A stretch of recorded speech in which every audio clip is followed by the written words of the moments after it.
I had dedicated every fiber of my being to my son, Ethan. For 3 decades, my life had been a relentless cycle of nurturing him, working ceaselessly to provide tending to him during countless illnesses, and funding every step of his education.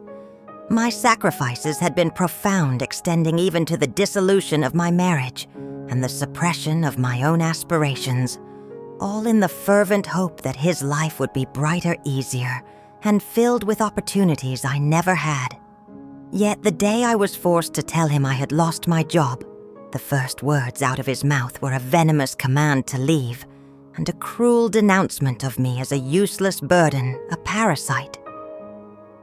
It was in that gut-wrenching moment that I finally released the stifling grip of my pride.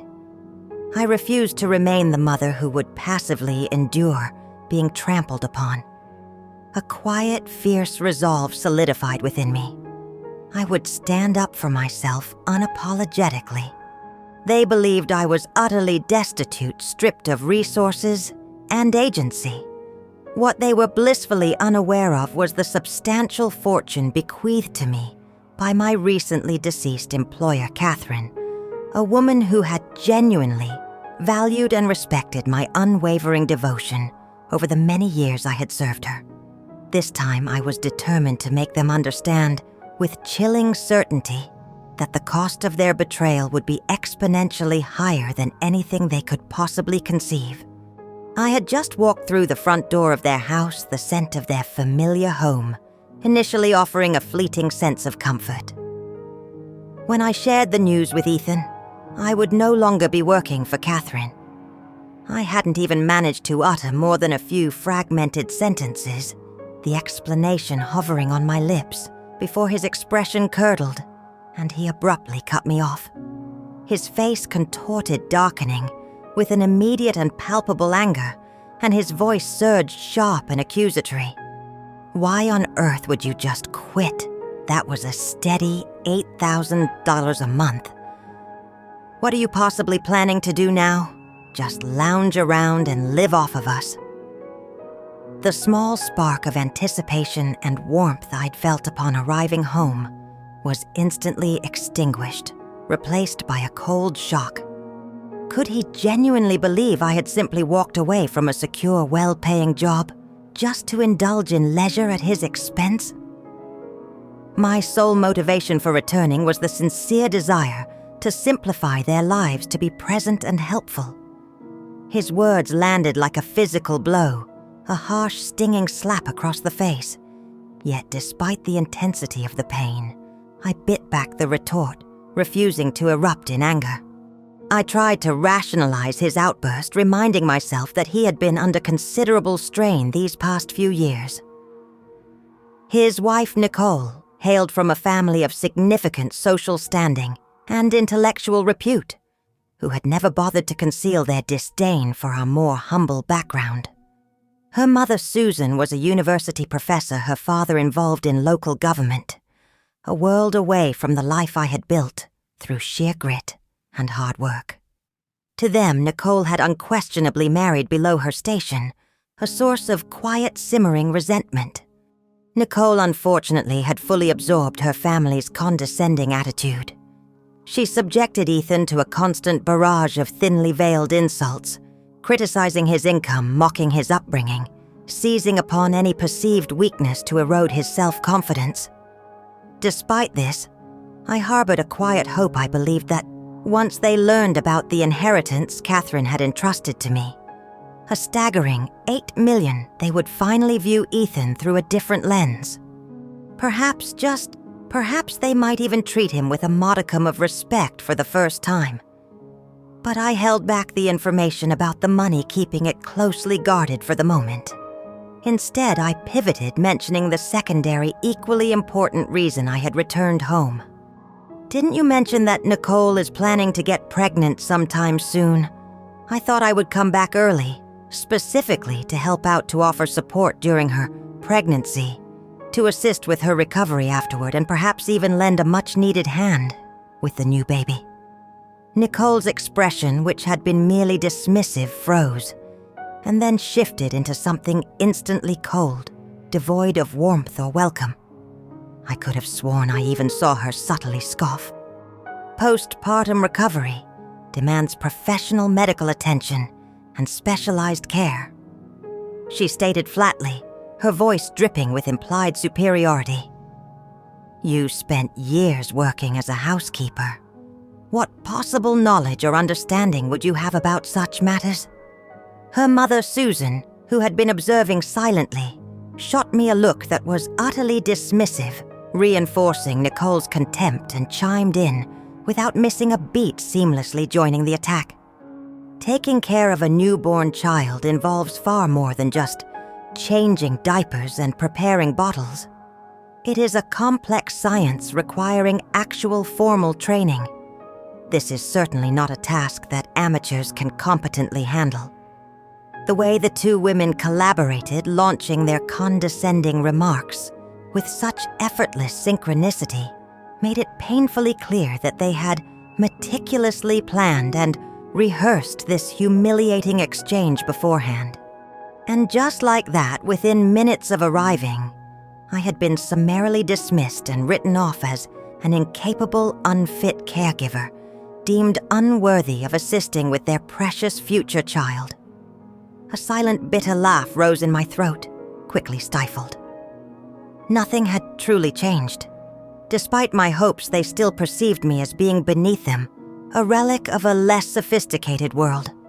Still in a desperate attempt to salvage some semblance of peace, I forced a strained smile onto my face and replied, my voice carefully, neutral. Well, if everything is already meticulously arranged and you have it all under control, then I certainly won't intrude or get in the way. I will gladly leave the baby care responsibilities entirely to you. Susan responded with a theatrical roll of her eyes, as if my concession was the only remotely intelligent statement I had uttered all evening. Fine, she replied curtly, her tone transitioning from dismissive to purely transactional. But since you won't be helping, you will naturally cover the full cost of the nanny and the baby nurse. I will, of course, handle the intricate details of their hiring and coordination. That single sentence struck me dumb, leaving me utterly speechless, a tight, painful knot instantly forming in my chest, constricting my breath. And without a moment's hesitation, without missing a beat, my son Ethan seamlessly picked up precisely where Susan had left off, echoing her mercenary logic. Exactly, Mom. You absolutely should never have made the rash decision to quit that job. Our household expenses are projected to double at the very least in the near future. You really ought to continue working. It's necessary. That was the moment the chilling truth slammed into me, with the force of a physical blow, crystal clear and undeniable. They hadn't wanted me to come home to find rest, to spend time with family, or to be an active, loving participant in their lives. Their only interest was ensuring a steady, reliable stream of income was funneled directly into their household. I was nothing more than a laborer to them, a walking, talking ATM, a financial resource to be exploited. My face instinctively hardened the carefully constructed facade of calm crumbling. I am 58 years old now, I stated, my voice firm, despite the turmoil inside. I believe it is finally time for me to get some much-needed rest and retire. Retired? Nicole let out a harsh, brittle laugh, the sound echoing with derision. Retire? You don't even possess a pension. What retirement are you possibly talking about? Her words were a cruel twist of the knife stealing the air from my lungs.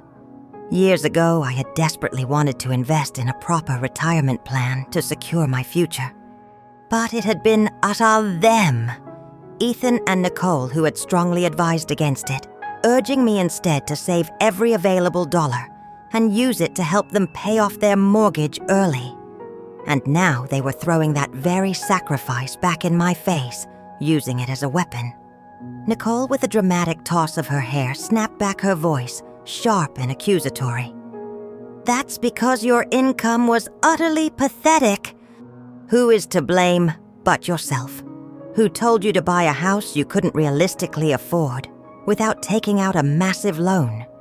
You should have exercised better financial planning and foresight." Ethan, seeing Nicole's escalating anger and attempting in his own way to mediate, turned his frustration and raised his voice at me, his tone laced with impatience. "Enough, Mom. Nicole is trying to get pregnant, and you are doing nothing but stressing her out with this ridiculous talk of retirement. This is precisely the time when we desperately need the money, and you should be actively helping. You are still in excellent physical shape. There is absolutely no valid reason why you can't continue working for another 20 years. Save the retirement talk for when you are 80.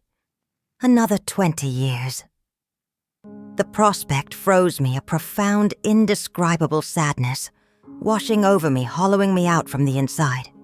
After everything I had willingly given, every painful sacrifice, every grueling hour worked, every hard-earned dollar painstakingly saved, I was still perceived as nothing more than a mere cash machine in their eyes. That's when I truly saw the situation for what it was, stripped bare of any comforting illusions. All the talk of respect, of future gratitude, of taking care of me later. It had all been nothing more than a carefully crafted facade, sugar-coated lies, designed solely to keep me trapped in a cycle of labor, perpetually working for their benefit.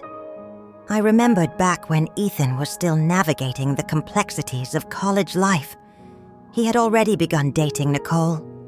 To help them establish a comfortable life together, and perhaps more significantly, to placate Nicole's overtly judgmental family, I had made the monumental decision to leave everything I knew behind. I moved to another city, took a demanding job as a live-in housekeeper, living in someone else's home day in and day out, all so I could meticulously save enough money penny by painful penny to purchase them a house. They hadn't contributed a single cent towards its cost, yet the legal deed bore only their names, a stark symbol of their entitlement. And back then, standing in front of me, tears glistening in their eyes, their voices thick with what I had foolishly believed was genuine emotion they had promised.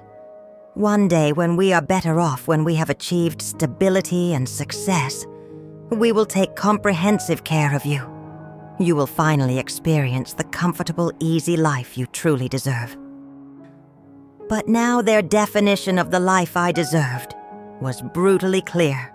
A life of relentless, back-breaking labor stretching endlessly into the future, right up until my body finally gave out from sheer exhaustion at the age of 80. I swallowed hard, forcing back the tears that threatened to spill over, steadied my voice, and stated firmly, my resolve hardening with each word. I said, I am retiring, and that decision is final. No one, not you, not Nicole, not anyone gets to make that decision about my life for me. Susan, perhaps sensing the unyielding determination in my tone, and suddenly worried that I might genuinely cease providing them with financial support, abruptly shifted tactics. Her tone softened instantly, adopting a veneer of understanding and reasonability. Look, Margaret, it's not that we don't completely understand your desire to rest. It is just that you simply have to be realistic about your circumstances. There is no available spare room in this house for you to live in. You can't reasonably expect to stay here forever, can you? But she paused, a calculated expression flickering across her face, something about which immediately made my stomach clench with apprehension. I do happen to have a potential compromise in mind. I narrowed my eyes, observing her carefully. I happen to know a rather wealthy family in the area who are currently seeking a live-in assistant. The position offers good pay, and importantly, room and board are included. You have extensive experience doing precisely that kind of work. It should be a very easy and natural transition for you." Nicole, clearly delighted by her mother's suggestion, jumped in with an eager smirk, reinforcing the idea. "That's actually a perfect idea, Mom. It would even help significantly to ease our current financial load. Whatever you earn from this position could go directly towards covering household expenses. It's a complete win-win situation, isn't it?" Susan shrugged a dismissive gesture and added, further twisting the knife. "You are truly not the type of person who genuinely needs to rest anyway. Going back to work for someone else certainly wouldn't kill you. Don't be so quick to simply say no. Just give it a try. If you perform well, you might even secure a long-term position." My face grew colder by the second, the icy realization of their intent settling deep within me. "I have already quit," I stated flatly, leaving no room for negotiation. "I am not under any circumstances going back to work inside anyone else's house ever again." Susan's forced smile vanished instantly, replaced by a sharp, calculating glint in her eyes. "Well, Margaret, if you are truly finished with the idea of working for other people, then fine." She conceded, her voice suddenly light and airy, yet unmistakably laced with subtle pressure and expectation. "There is a senior residence located nearby. It has decent facilities, provides meals, and offers lodging. You could potentially apply for a work-based stay there, perhaps assisting in the kitchen or performing janitorial services. Anything to earn your keep." Nicole rolled her eyes theatrically and scoffed, doubling down on the suggestion. "Now that," she declared, "is a much more reasonable and practical solution. You can't possibly expect to live in a hotel indefinitely and expect us to foot the entire bill.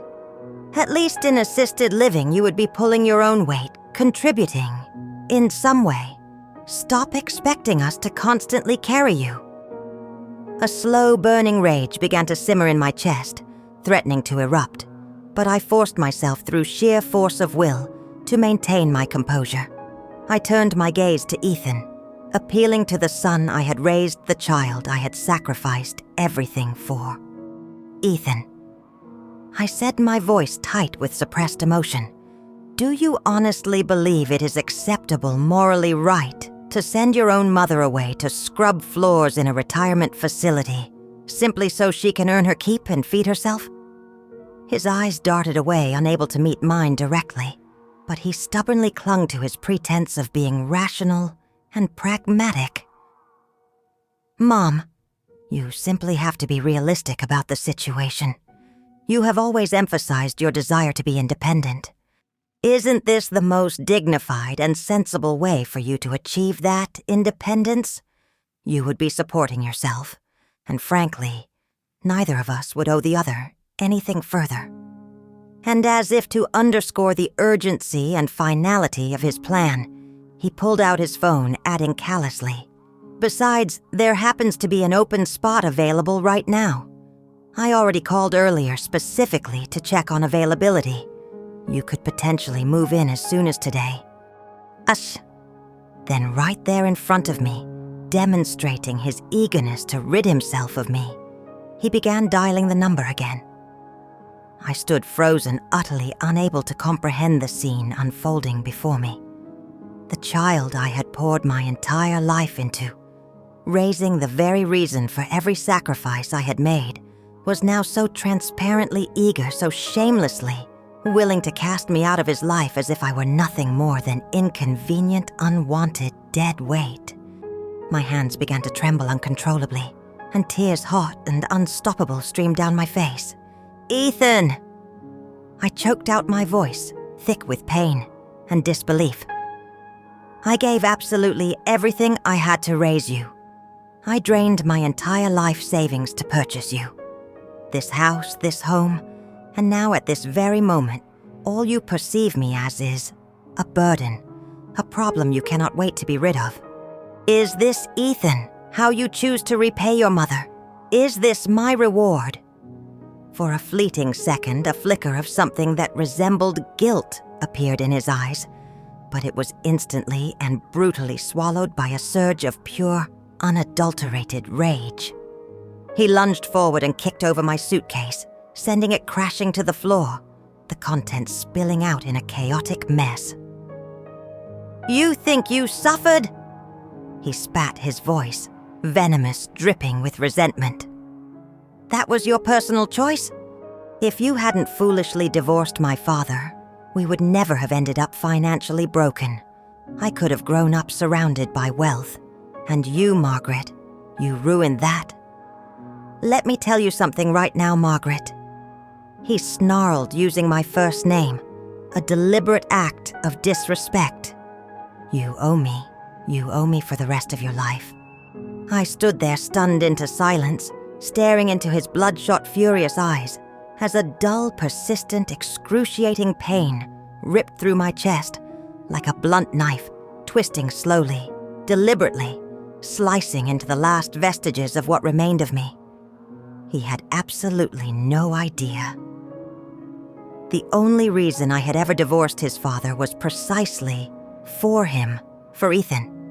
If I hadn't walked away from that toxic, unstable marriage, his so-called wealthy father, a man who had shown zero interest in being a parent, never would have acknowledged him as his son, never would have provided any support or stability. In fact, Ethan might well have been callously dumped into the foster care system, shuffled from place to place, treated like a strayed dog no one truly wanted or cared about. Every single sacrifice I had made, every difficult choice, every tear I had shed, had been solely for his benefit, to give him a chance, any chance, at a normal, healthy, whole life. But now, here he stood, biting back with the viciousness of a cornered animal, cruelly blaming me for destroying the very future I had fought so desperately hard to protect and secure for him. I pressed a trembling hand to my chest, a futile attempt to quell the violent storm raging inside me. But the ache only deepened, spreading through me like poison. All those years of unwavering devotion, of profound sacrifice, of unconditional love, it all suddenly felt like the cruelest, most elaborate joke life could have possibly played on me. Ethan wasn't in fact my biological child. He was adopted. The very first time I ever laid eyes on him was when I was volunteering my time at the city's child welfare center, dedicating a few hours each week to helping out. He was barely a year old then, heartbreakingly frail and tiny, like a fragile kitten, his lips tinged with a faint blue, his small body seemingly drained of all life and vitality. The director of the center explained his tragic story. Ethan had been born with a severe congenital heart defect, a condition requiring complex medical intervention. His birth parents, unable or unwilling to cope, had callously abandoned him in a dumpster shortly after he was born. It was a kind passerby who had heard his faint, desperate cries and brought him to the orphanage, giving him a fragile lifeline.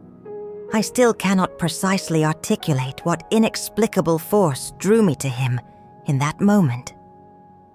Perhaps it was the way his large, vulnerable eyes filled with a terrifying mixture of fear and desperate longing seemed to fixate and cling onto mine. Or perhaps it was the echo of my own childhood loss, having lost my beloved mother at a very young age. Something about witnessing a child in such profound suffering, so utterly alone and helpless, felt unbearable to me, stirring a deep protective instinct.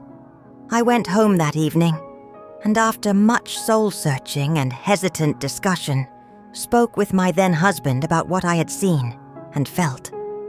After considerable thought and debate, we ultimately decided to proceed with adopting him. From that moment forward, our lives became a relentless journey. We crisscrossed the entire country, traveling long distances, tirelessly searching for specialized hospitals and renowned pediatric cardiologists, doing absolutely everything humanly possible to save Ethan's fragile life. But 2 years into our marriage and parenthood, my husband changed. He confessed that he was weary, exhausted by the emotional and financial burden of raising someone else's child. He yearned for a child of his own, a biological heir. He presented me with a brutal, non-negotiable ultimatum. I must either return Ethan to the orphanage, abandoning the child I had come to love as my own, or I must leave him, end our marriage, and commit to raising Ethan entirely on my own. I did not hesitate for a single second. My choice was instantaneous and unwavering. I chose Ethan. Back then, his delicate heart condition remained unstable and precarious.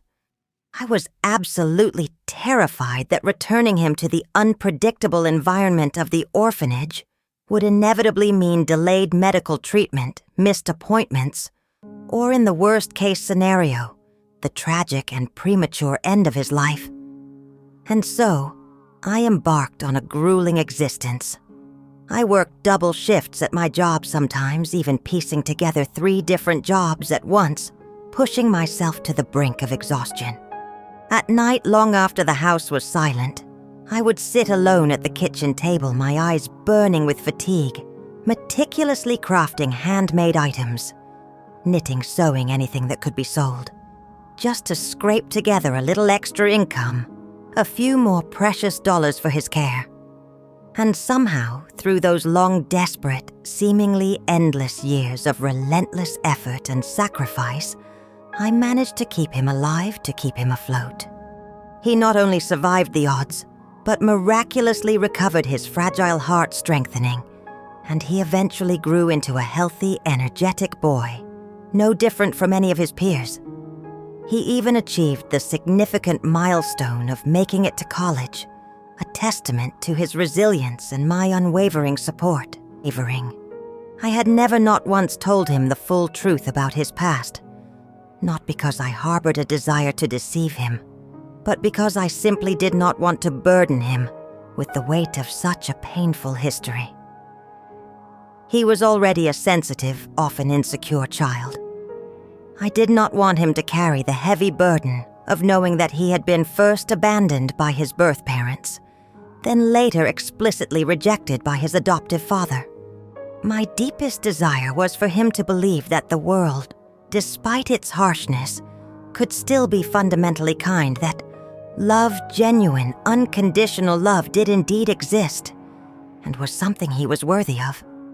But never, not even in my darkest nightmares, did I imagine that the child I had sacrificed everything for would grow into this cold, self-centered, utterly ungrateful human being. As furious and deeply hurt as I am right now, there is also an unexpected flicker of relief that washes over me. Thank goodness, I think with a profound sense of gratitude, that I never mentioned. The trust fund never revealed the existence of Catherine's substantial inheritance. If they, Ethan, Nicole, and Susan, knew that the $8 million had already been legally and irreversibly transferred into my name, into my sole possession, I can only imagine with a chilling certainty how much uglier, how much more manipulative and cruel this entire situation would have inevitably become. I looked at Ethan, my gaze now icy and utterly unflinching, stripped of any residual warmth or affection. If this, Ethan, is the depth of your heartlessness, the extent of your cruelty, then so be it, I stated, my voice resonating with a cold finality I hadn't known I possessed. From this moment forward, we are unequivocally done. You and I have absolutely nothing, zero, to do with each other anymore. I reached down, my hand steady now. Despite the earlier trembling, lifted my suitcase from the floor where he had kicked it and turned to walk away, to leave them and this toxic situation behind forever. But Susan, still clinging to the hope of extracting financial benefit from me, suddenly lunged forward and grabbed my arm, her grip surprisingly strong. "What are you saying, Margaret? What are you doing? Ethan is your son. You are supposed to be responsible for his future, for his well-being. You cannot simply pack up your things and walk away from him like this. Nicole, quick to support her mother and reinforce their collective outrage, stepped forward, echoing Susan's indignant denouncement. Exactly! What kind of mother behaves like that? You raised him. You invested decades of your life in him, and now you just want to wash your hands of it all. That is unbelievably irresponsible and cruel. I let out a cold, humorless laugh, the sound sharp in the tense air. You are a university professor, Susan, an educated woman of presumed intelligence and standing, and this is the argument you are attempting to make.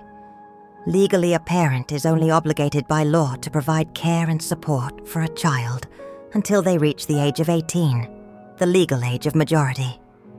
Me, I have supported Ethan financially and otherwise all the way into his 30s. What more precisely does he expect from me?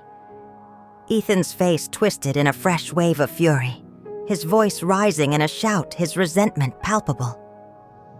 That's not parenting, he screamed, distorting the truth to suit his narrative. That's just you making bad choices and desperately trying to pay off your guilt. Every single miserable thing in my life is because of you. You owe me. You owe me for life.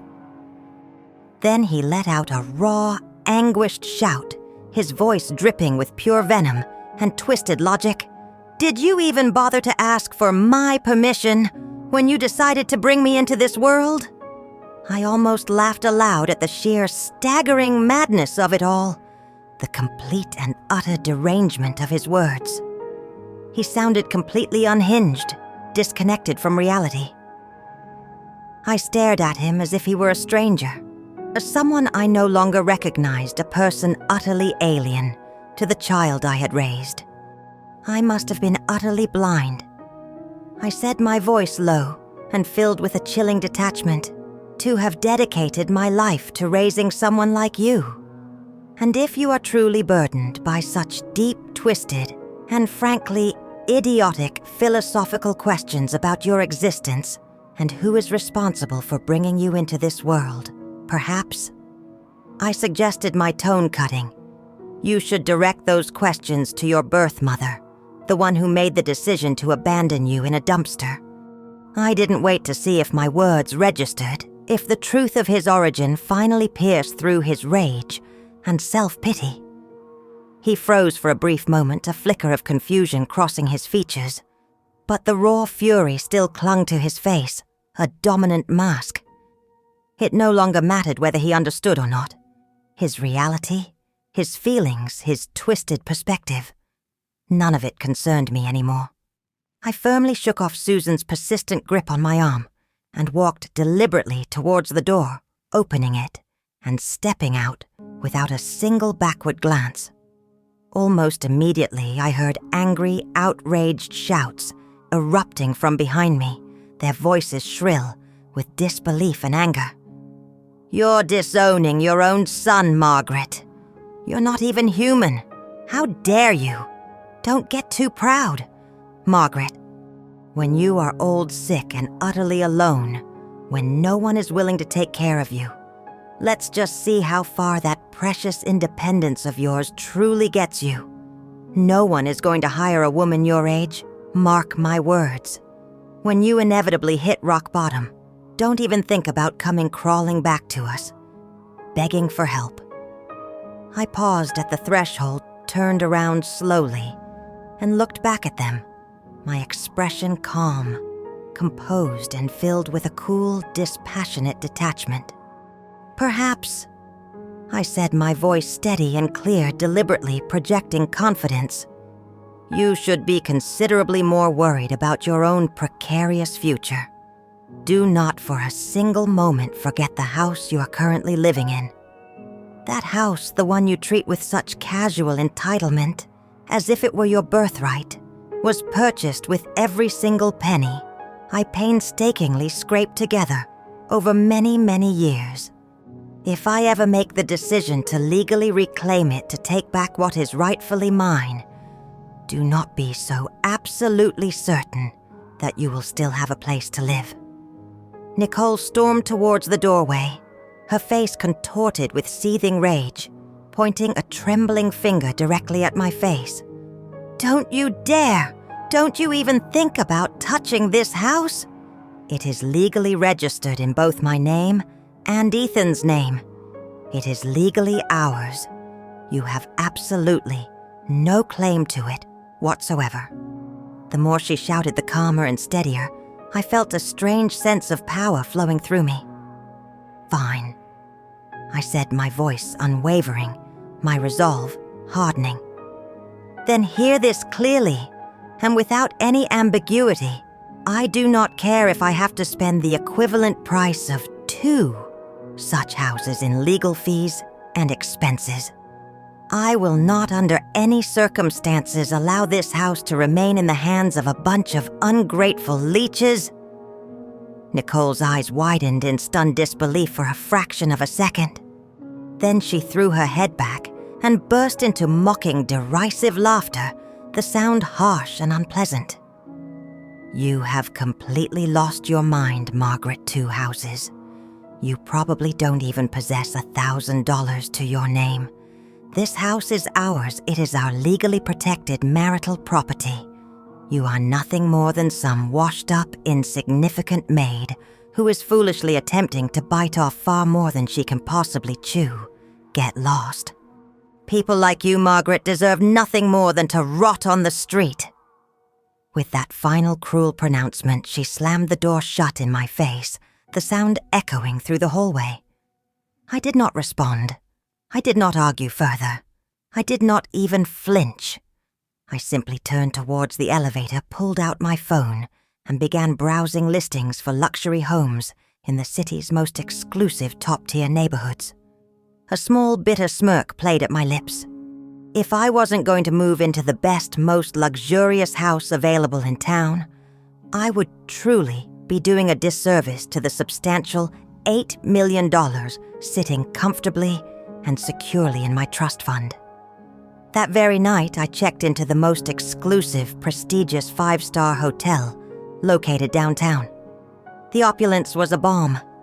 The next morning, without delay, I contacted Catherine's private attorney, a highly respected and capable lawyer, and instructed him to immediately initiate the necessary legal proceedings to reclaim everything that was rightfully mine, to begin the process of disentangling myself financially and emotionally from the people who had sought to exploit and discard me.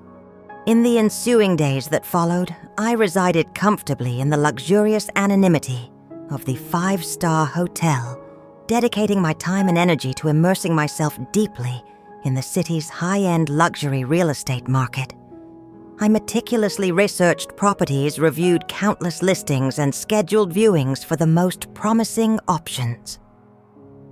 Approximately a week later, I had an appointment to tour a highly sought-after property within a prestigious gated villa community. This development was widely considered the most exclusive and reputable residential project in town, an enclave of wealth and status. What I hadn't anticipated, couldn't possibly have foreseen, was that the sales agent assigned to show me the property would be none other than Susan's niece Chloe. The luxury real estate showroom was bustling with activity, filled with potential buyers and staff. Despite the starting price for these opulent villas being well over $1 million, the sheer exclusivity and reputation of the project had attracted a steady stream of prospective buyers, all eager to glimpse the possibilities within.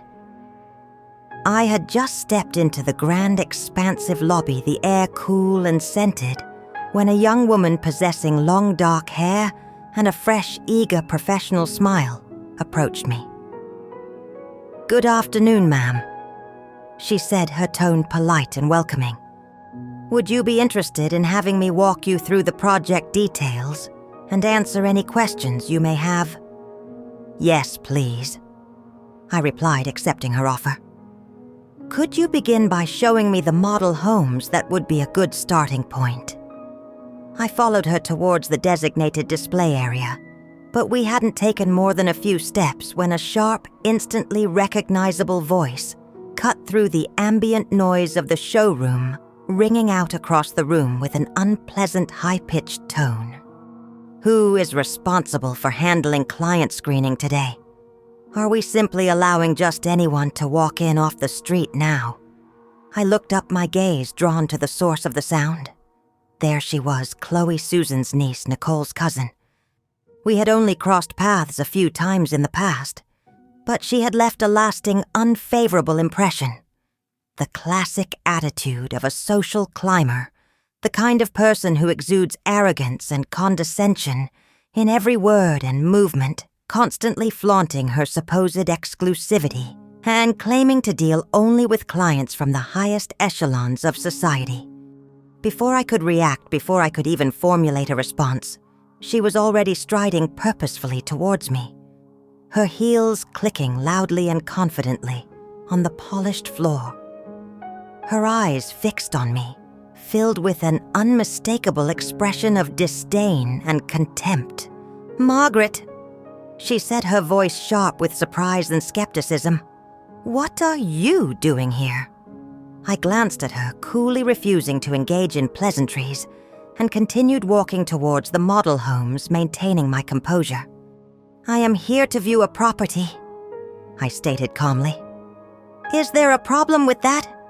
She immediately stepped directly in front of me, deliberately blocking my path, her body language radiating hostility, a sneer fixed on her face. "A housekeeper?" She scoffed, her voice loud enough to attract attention. "You honestly think you can afford a place like this? Don't tell me you're just here for the free coffee and pastries. I have encountered countless individuals like you before, pretending to be serious buyers, when in reality they are just looking to snag some free snacks and waste our time." People nearby drawn by the commotion, and Chloe's raised voice began glancing over, whispering amongst themselves, their expressions a mixture of uncomfortable judgment and morbid curiosity.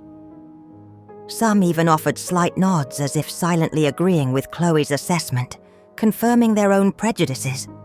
The young assistant beside me, the one who had initially greeted me, spoke softly, attempting to diffuse the rapidly escalating situation.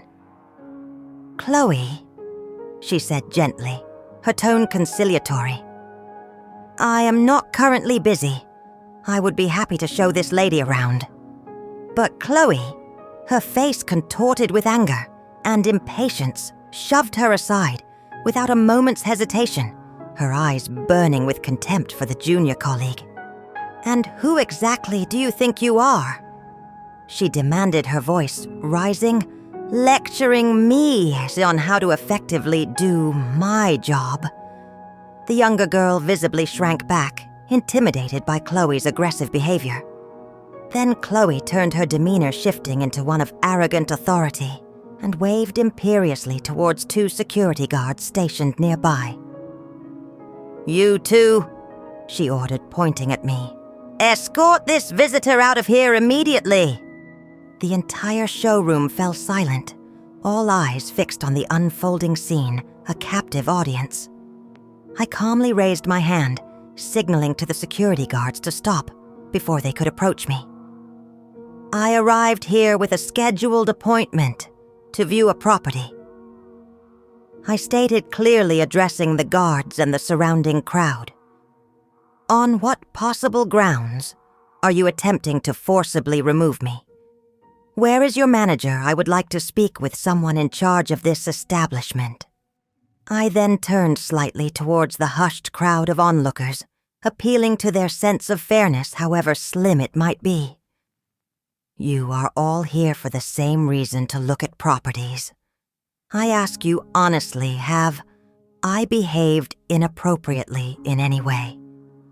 The guards hesitated, clearly uncertain and unwilling to get involved in what was quickly becoming a messy public confrontation. Chloe stood with her arms crossed, a smirk plastered across her face, scoffing loudly. "Go right ahead, Margaret, make a scene. Let's just see how far you manage to take this pathetic performance." Just then, providentially, a young man in a crisp, perfectly pressed white shirt, exuding an air of polished professionalism, approached quickly, a practiced professional smile fixed on his face. "Good afternoon, ma'am," he said, addressing me directly. "I'm Alex, the sales manager for this particular project. Is there an issue I can assist you with?" Before I could utter a word, Chloe immediately jumped in, eager to control the narrative. "Alex," she stated authoritatively, dismissing me entirely. "She is just here for the freebies and to cause trouble. I was just about to instruct security to have her removed from the premises." Alex frowned slightly, a hint of annoyance crossing his features, but maintained his courteous professional tone. "Ma'am," he said, turning back to me, "would you mind providing some form of financial verification? As you are likely aware, this is an invitation-only showcase event, and we do require some tangible proof of purchasing ability from our prospective clients." Without a moment's hesitation, completely unfazed, I calmly pulled a folder from my handbag. "They already verified my documents at the entrance when I arrived," I stated, referring to the initial reception desk. Chloe, her eyes gleaming with malicious intent, snatched the folder from my hand with a dramatic flourish and flipped it open. Her voice rising in a theatrical shout. $5 million. Are you absolutely kidding me? She practically screamed loud enough for half the showroom to hear her disbelief and outrage. She is a housekeeper. There is simply no possible way she possesses that kind of money. I know her background better than anyone here," she added, smugly reinforcing her supposed authority on the matter. "This has to be a fake document. We absolutely cannot allow someone like her to waste our valuable time or potentially play us." Alex stood there, visibly uncomfortable, a deep frown etched on his face, clearly caught in the middle of the escalating conflict. I didn't bother to argue, recognizing the futility of engaging with Chloe's baseless accusations. Instead, I calmly took out my phone, opened my banking application, and held the screen up, turning it so both Alex and Chloe, as well as anyone standing nearby, could clearly see the displayed balance. The young assistant, Monica, who had initially greeted me, leaned in closer, her eyes wide with disbelief, and began counting softly under her breath. 100,000. 1,000,000. Oh my God, it's over $8 million. Gasps rippled through the surrounding crowd. People's eyes widened in astonishment, their expressions instantly transforming from judgmental to stunned curious, and even tinged with a reluctant sense of awe. Someone near me whispered, their voice low but audible, "Damn, she's got some serious money." Chloe's face visibly drained of all color, cycling rapidly from a flushed red of embarrassment to a pale green of nausea, finally settling into a ghostly white. She looked as if she desperately wanted to vanish, to melt away into the polished marble floor beneath her feet. But despite the overwhelming evidence, Chloe stubbornly refused to concede, her voice sharp and laced with a desperate, stubborn denial. "Alex," she insisted, turning to her manager, "that banking app on her phone must be fake. It's impossible. There is simply no way, absolutely no way, she possesses that kind of money." Alex's face darkened, his brow furrowing deeply with irritation. "Chloe," he said sharply, his patience clearly exhausted, "that is more than enough. Stop immediately." Then he turned to me, his demeanor instantly shifting to one of composed respect and genuine apology. "Ma'am," he said, his tone contrite, "I sincerely apologize for this unfortunate incident. This has clearly been a significant mistake on our part, and I assure you we will handle it internally and appropriately." I will immediately assign our most experienced and senior client manager to assist you right away." I waved a hand lightly, a calm, almost serene smile gracing my lips. Then I turned to the young woman, Monica, who had originally greeted me. "There is no need," I stated, my voice firm. I indicated Monica is perfectly capable and seems very professional. I want her to be the one to show me the property." Alex looked slightly uneasy, hesitating for a moment. "Actually, ma'am," he began, trying to gently steer me towards a more experienced agent. "She has just recently started working here and is technically still undergoing training. I was only mildly concerned that she might not possess enough experience." I interjected, cutting him off politely but firmly. "But I like her. I am buying the house today and I want to complete the transaction specifically through her." Alex immediately nodded, visibly flustered by my directness, but clearly eager to comply. "Of course, ma'am. Absolutely, Monica," he instructed, his voice now brimming with enthusiasm. "Make absolutely certain you take excellent care of our distinguished guest." Chloe stood off to the side, her body rigid, her lips twitching, almost imperceptibly, with suppressed frustration and impotent rage. She watched me walk away, her eyes burning with envy, especially as she saw Monica, the same young woman she had publicly looked down upon and dismissed just an hour earlier now, preparing to close a major sale, poised to become the unexpected star closer of the day. Then, just to herself low enough that she thought I couldn't hear, she muttered contemptuously, "Just a glorified errand maid pretending she's somebody important." I ignored her, completely dismissing her petty insult, and pointed towards the detailed scale model displayed prominently at the center of the showroom.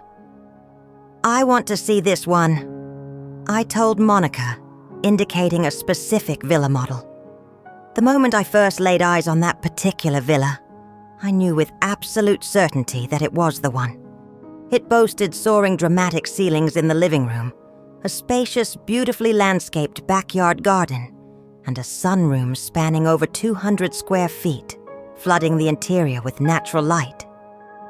Most importantly, it was fully furnished and completely move-in ready, requiring no additional effort or waiting time on my part.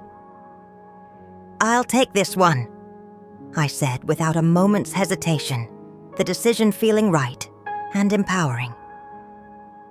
"Let's proceed with getting the paperwork started immediately."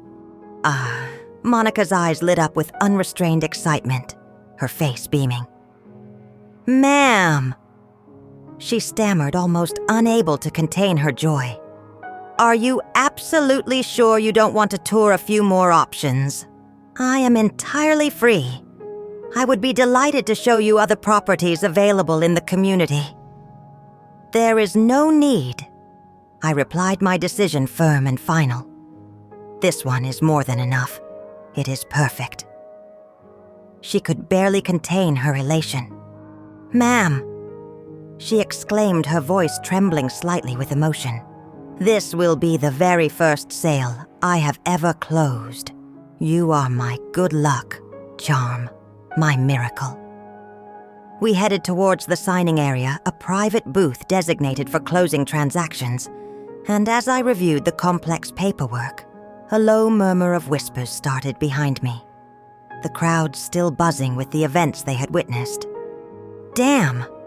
Someone muttered, disbelief evident in their tone. "She just signed the contract without a second thought. $1.5 million didn't even blink." Money talks, huh? That's what genuine wealth truly looks like. "Don't be fooled," someone else muttered, their voice laced with suspicion. "Didn't Chloe say she was just a housekeeper?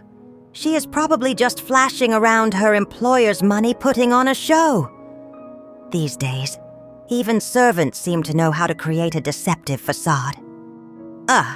But she is just parading around with someone else's credit. someone else's fortune. Seriously, what kind of wealthy employer would actually trust a mere maid with that staggering amount of cash, millions of dollars? Then Chloe's voice, sharp and cutting, sliced through the whispers laced with that familiar gossipy venom she wielded so effectively. "Oh, you have absolutely no idea," she said, her tone conspiratorial. "She's not your average run-of-the-mill housekeeper, no." "Then what, pray tell, is she?" Another voice inquired eagerly. "She is one of those live-in assistants," Chloe explained, her voice dripping with insinuation, "for wealthy old men. You know, not just confined to dusting and mopping, if you happen to catch my drift." A collective gasp rippled through the small group. No way. At her age. That's just utterly shameless. Ugh, some individuals are willing to sell absolutely anything for money. If her family ever found out, wouldn't they be utterly humiliated? I calmly laid down the pen and turned towards Monica, my face expressionless, my gaze steady. "Monica," I said, my voice clear and deliberate, "could you please ask Alex to come back over here for me again? I would like to purchase a second property." The room went completely silent, the hushed whispers abruptly ceasing. It was as if the very air itself had frozen, suspended in shocked disbelief. Monica's eyes widened, her voice trembling slightly with disbelief. "Ma'am," she stammered, struggling to process my request. Are you absolutely sure you want another one?" "That is correct," I said, calmly confirming my intention. "One property to reside in, and one as a strategic investment." Then a small knowing smile played on my lips. "Although," I added, my tone turning slightly colder, tinged with expectation, "I do have a small favor I would like Alex to assist me with." Alex returned swiftly, his initial smile even brighter than before, practically radiating enthusiasm and eagerness.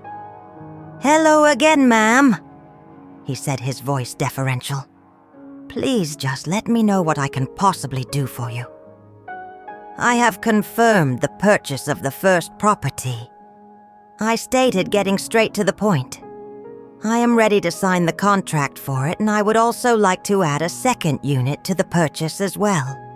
But," I paused, my tone shifting, becoming distinctly cold and firm, "I expect your team to immediately address the utterly inappropriate and unprofessional behavior exhibited by certain staff members here today." Alex's eager smile faded instantly, his gaze sweeping across the room and quickly landing on Chloe, who was still hovering nearby, observing the scene with ill-disguised hostility. "Chloe," he said sharply, his voice laced with reprimand, "are you causing trouble again? Apologize to the client immediately." Chloe lifted her chin defiantly, refusing to back down her arrogance, still overriding her sense of self-preservation. "Why on earth should I apologize?" she retorted, her voice indignant. "I only spoke the truth. She used to be a housekeeper, one of those live-in types who specifically caters only to rich old men. And don't you dare look at me like that, Alex." Her son even confirmed it himself. I slowly lifted my head, my eyes narrowing dangerously as I stared directly at her, my gaze piercing. "You are claiming that my son Ethan told you that?" I asked, my voice dangerously low, a stark contrast to her outburst. "Then allow me to share something with you in return," something he also once said. He claimed that your modest portfolio of closed deals did not in fact originate from your so-called exceptional sales skills, but rather from the nights you spent in bed with your clients, exchanging sexual favors for transactions. Is that true, Chloe? Is that how you really secure your sales?" Chloe's face drained of all color for a second time that day, her lips trembling visibly, her carefully constructed facade cracking. "You're lying," she stammered, her voice rising in a panicked squeak. "That's slander. That's absolute defamation." "Oh," I replied, a cruel smile touching my lips. "Didn't you just a few minutes ago casually slander and defame me in public? Now suddenly you seem to understand precisely what defamation means. Do you—" I turned to Alex, who immediately understood the gravity of the situation and my implied demand for action. His expression turned grim, his decision made. "Chloe," he stated, his voice firm and final, "that is absolutely enough. Security!" He instructed the guards, his tone leaving no room for negotiation. "Escort her out of the building immediately. And as of today, consider your employment terminated." Chloe panicked, the reality of her situation crashing down on her. Tears welled up in her eyes, spilling over and streaming down her face. "Alex!" she cried, her voice thick with desperation. "I wasn't lying. She genuinely used to be a cleaner. It's the truth." But Alex's tone remained unyielding, his decision final. "You have flagrantly violated company conduct policies in a very serious and unacceptable manner. Your employment with this company is terminated effective immediately."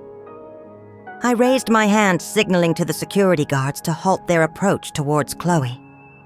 "Hold on," I said, calmly addressing both Alex and the guards. "She is not going anywhere just yet. She publicly defamed me in front of all these witnesses, and I am not under any circumstances letting this matter slide." Right then and there, in the middle of the bustling showroom, I took out my phone and dialed. "Hello, yes. This is the City Police Department. I would like to file a formal report for defamation and public harassment that just occurred at this location." 10 minutes later, 2 uniformed officers arrived at the showroom, drawing further attention. After patiently listening to my detailed account of the incident and reviewing the situation, they issued Chloe a formal official warning. They made it unequivocally clear that if she did not immediately offer a public apology to me, I had every legal right to pursue formal legal charges against her for defamation. Cornered, humiliated, and shaking with a mixture of rage and fear, Chloe finally mumbled a choked apology through clenched teeth, the words barely audible. "I'm sorry," she whispered, her voice tight with resentment.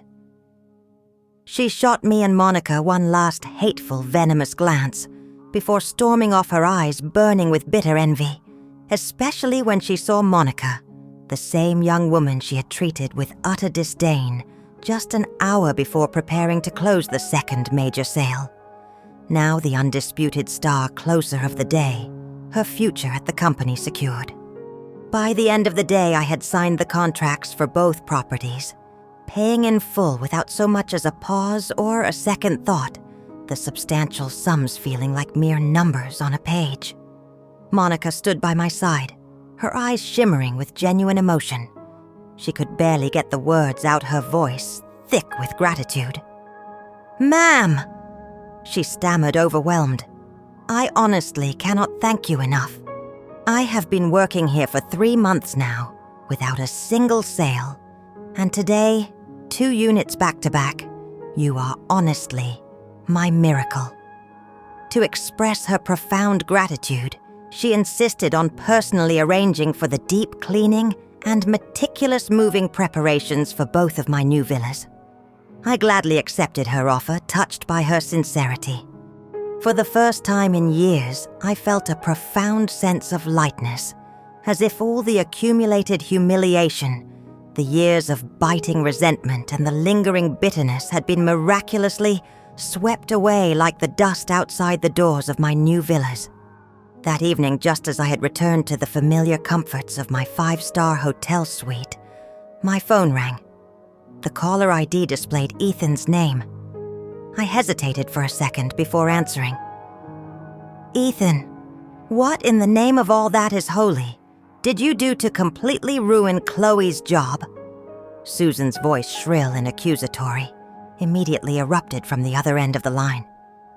Her entire family is now coming after us, demanding explanations, demanding retribution. How in the world do you intend to fix this mess? I answered with a casual, almost breezy tone, the events of the day having emboldened me. Let them come, I said dismissively. That is entirely your problem now. Didn't I already make it perfectly clear that we are done finished? I owe you nothing, Susan. You stirred up this enormous amount of trouble, she accused, her voice rising. And now you expect us to simply deal with the messy fallout that is utterly unfair and wrong. That particular accusation, the sheer audacity of it, made my blood boil. Trouble, I retorted, my voice sharp, incredulous. Are you actually kidding me? Chloe publicly defamed and slandered me in front of dozens of people. She brought this entire situation upon herself through her own malice. The police were present, Susan. Do you honestly think they just showed up for their personal amusement? If this situation spirals into a bigger legal mess, do not for a single moment believe that you and your precious daughter will simply walk away, unscathed, either. Ethan went silent for a beat, on the other end a momentary pause. When he spoke again, his tone had noticeably softened, shifting from anger to something bordering on hesitant calculation. All right, Mom. Let's just move past this. Forget about it. Then there it was again, that familiar calculating shift in interest, the underlying motive surfacing. By the way, he said, his voice trying to sound casual fishing for information. So, Mom, who is this new employer of yours, really? They must be seriously wealthy, incredibly loaded, and they seem to be treating you remarkably well, too. Huh. I laughed silently to myself, a bitter knowing sound. There it was, undeniable, the potent scent of money, and he was sniffing around it like a bloodhound, unable to resist its allure. It doesn't matter in the slightest who they are, I stated, my voice devoid of emotion. It has absolutely nothing, zero, to do with you. Ethan, allow me to reiterate this one final time, so there is no possibility of misunderstanding. We are done, for good.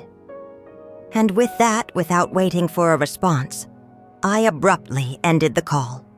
Then systematically, I blocked every single phone number associated with him, Nicole, and their entire extended family, severing all digital ties. But what I hadn't fully anticipated, what took me by surprise, was that just a few days after finally moving into my magnificent new home, I would unexpectedly run into someone from their circle again, Susan. That particular afternoon, I was leisurely browsing options for a grand piano at a high-end piano showroom located downtown, indulging in one of the simple pleasures I had long denied myself. I had just settled onto the bench of a beautiful instrument, my fingers poised over the keys, ready to test its sound and feel, when the grand front doors of the showroom swung open with a flourish, and a flurry of footsteps echoed through the spacious, quiet environment. In walked Susan, surrounded, as always, by her ever-present circle of social friends, their voices loud, shrill, and filled with an off-putting sense of self-importance and entitlement. "What kind of establishment is this?" Susan scoffed loudly, her eyes scanning the room with disapproval. "Allowing just anyone to sit down and simply bang on a piano. How utterly unprofessional and lacking in proper etiquette." Her eyes then landed on me, her expression instantly transforming the sarcasm practically dripping from her contrived smile. "Margaret," she said, her voice laced with thinly veiled contempt, "did you even bother to wash your hands thoroughly before touching that exquisite instrument. Weren't you engaged in healthcare work, dealing with all sorts of unsanitary conditions all those years? God only knows what kind of unspeakable germs you have, crawling all over your fingers. Who would have ever thought that such an expensive and beautiful piano could be so casually contaminated? Her little clique of friends chuckled and whispered amongst themselves, their eyes fixed on me with barely disguised contempt and judgment. "So that's the housekeeper-in-law you were referring to, Susan?" One of them asked, not even bothering to lower her voice, clearly intending for me to hear. Can't possibly afford to buy one herself, so she comes here just to play make-believe and pretend. How utterly embarrassing. Another woman in the group, her hair piled high into a dramatic bun and oversized sunglasses perched precariously on her nose, gave me a slow, disdainful once-over. "Ugh!" She drawled, her voice dripping with condescension.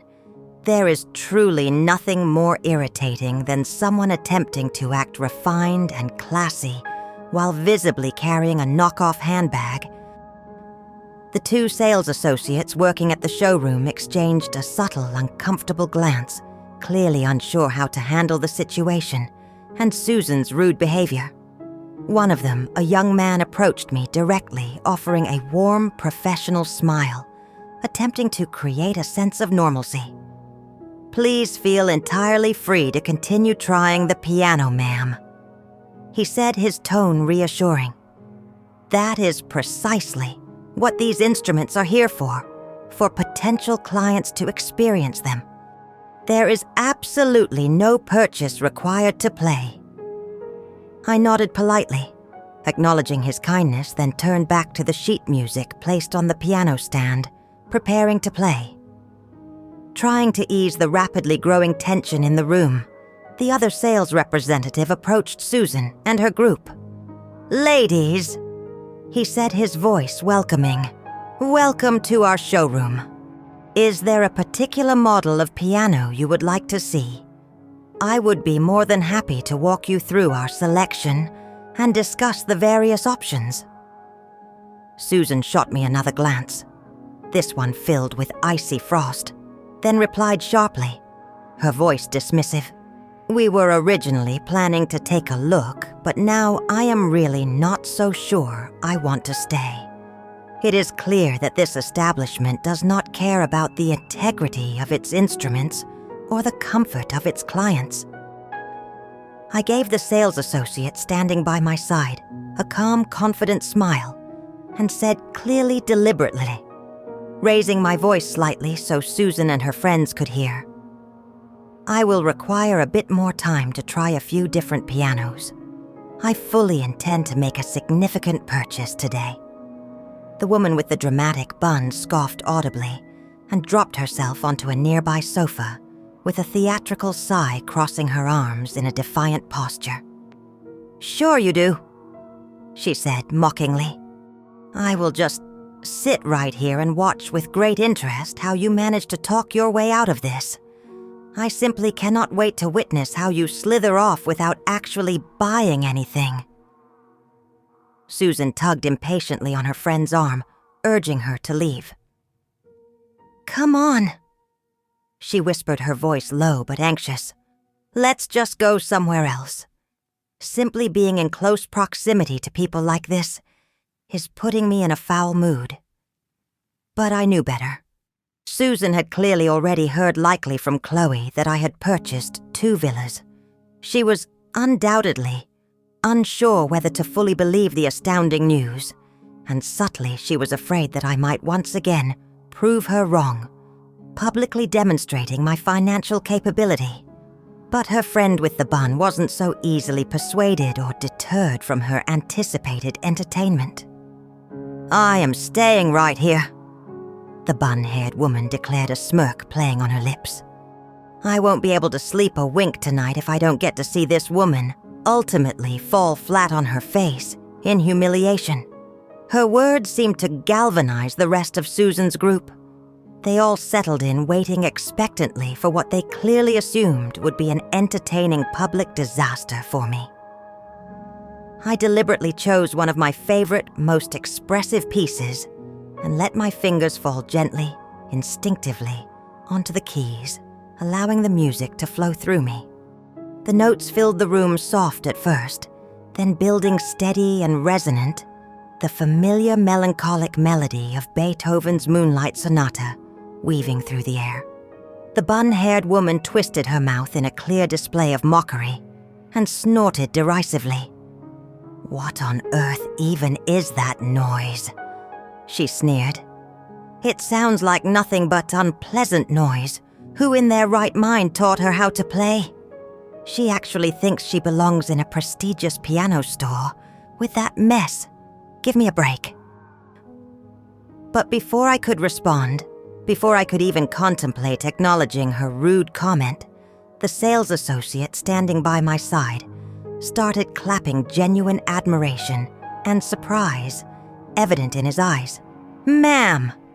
he exclaimed, his voice filled with sincere appreciation. "That was truly beautiful. Honestly, that is one of the most moving and heartfelt renditions of Moonlight Sonata I have had the pleasure of hearing in a very long time." The bun-haired woman rolled her eyes so dramatically hard that I honestly thought she might physically tip over. "Oh, please," she scoffed, dismissing his praise.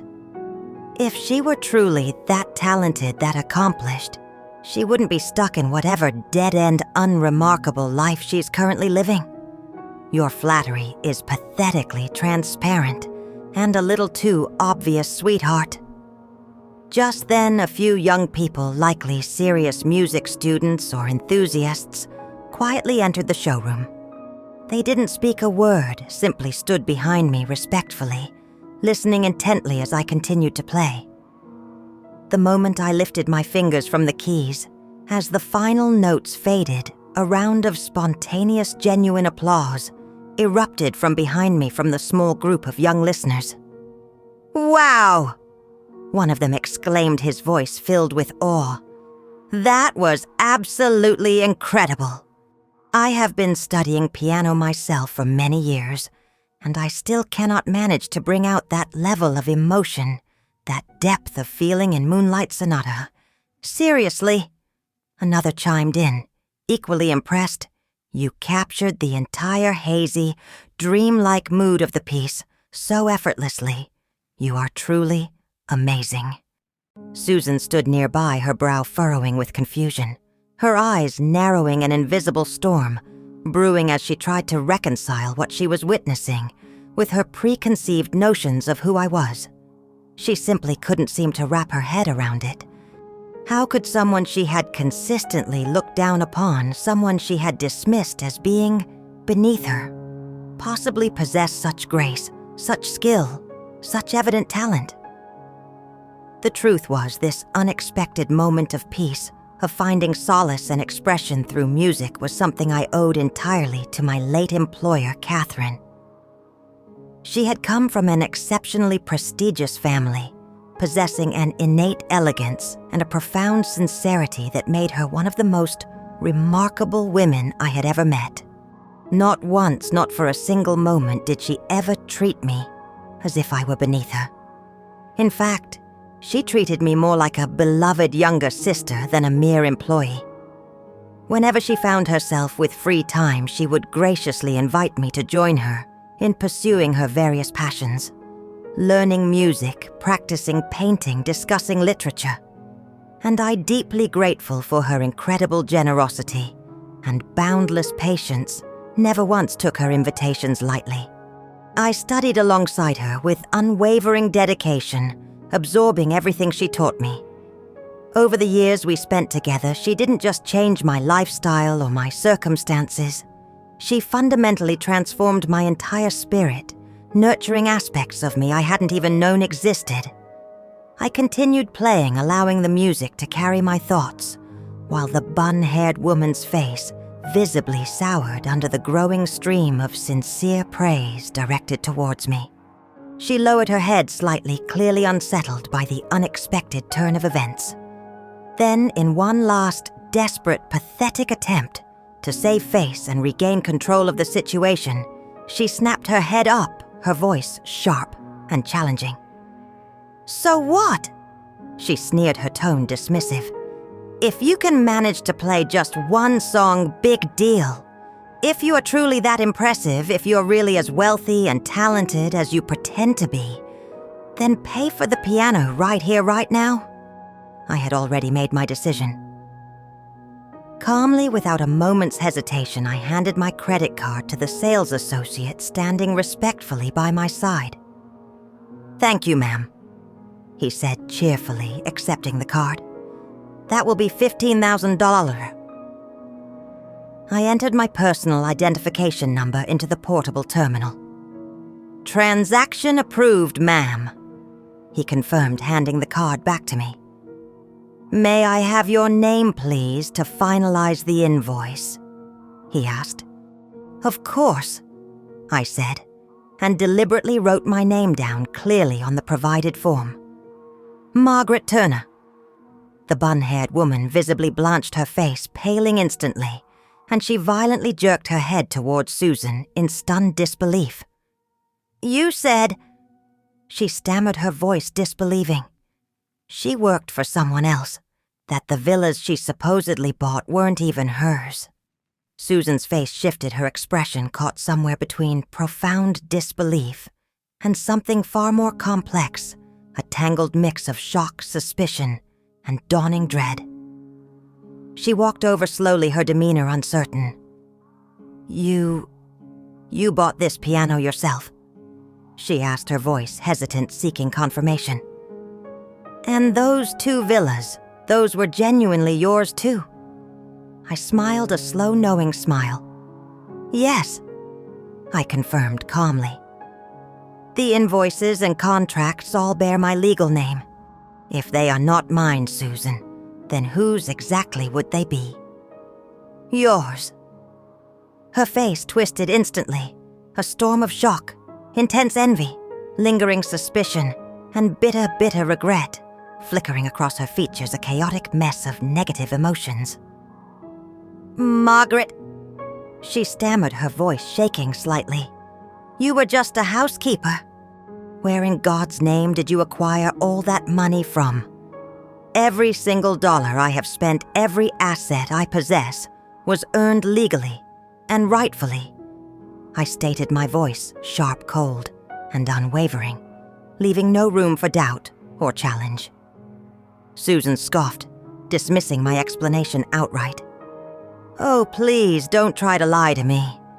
You must have engaged in something shady, something illegal to acquire that kind of wealth so quickly."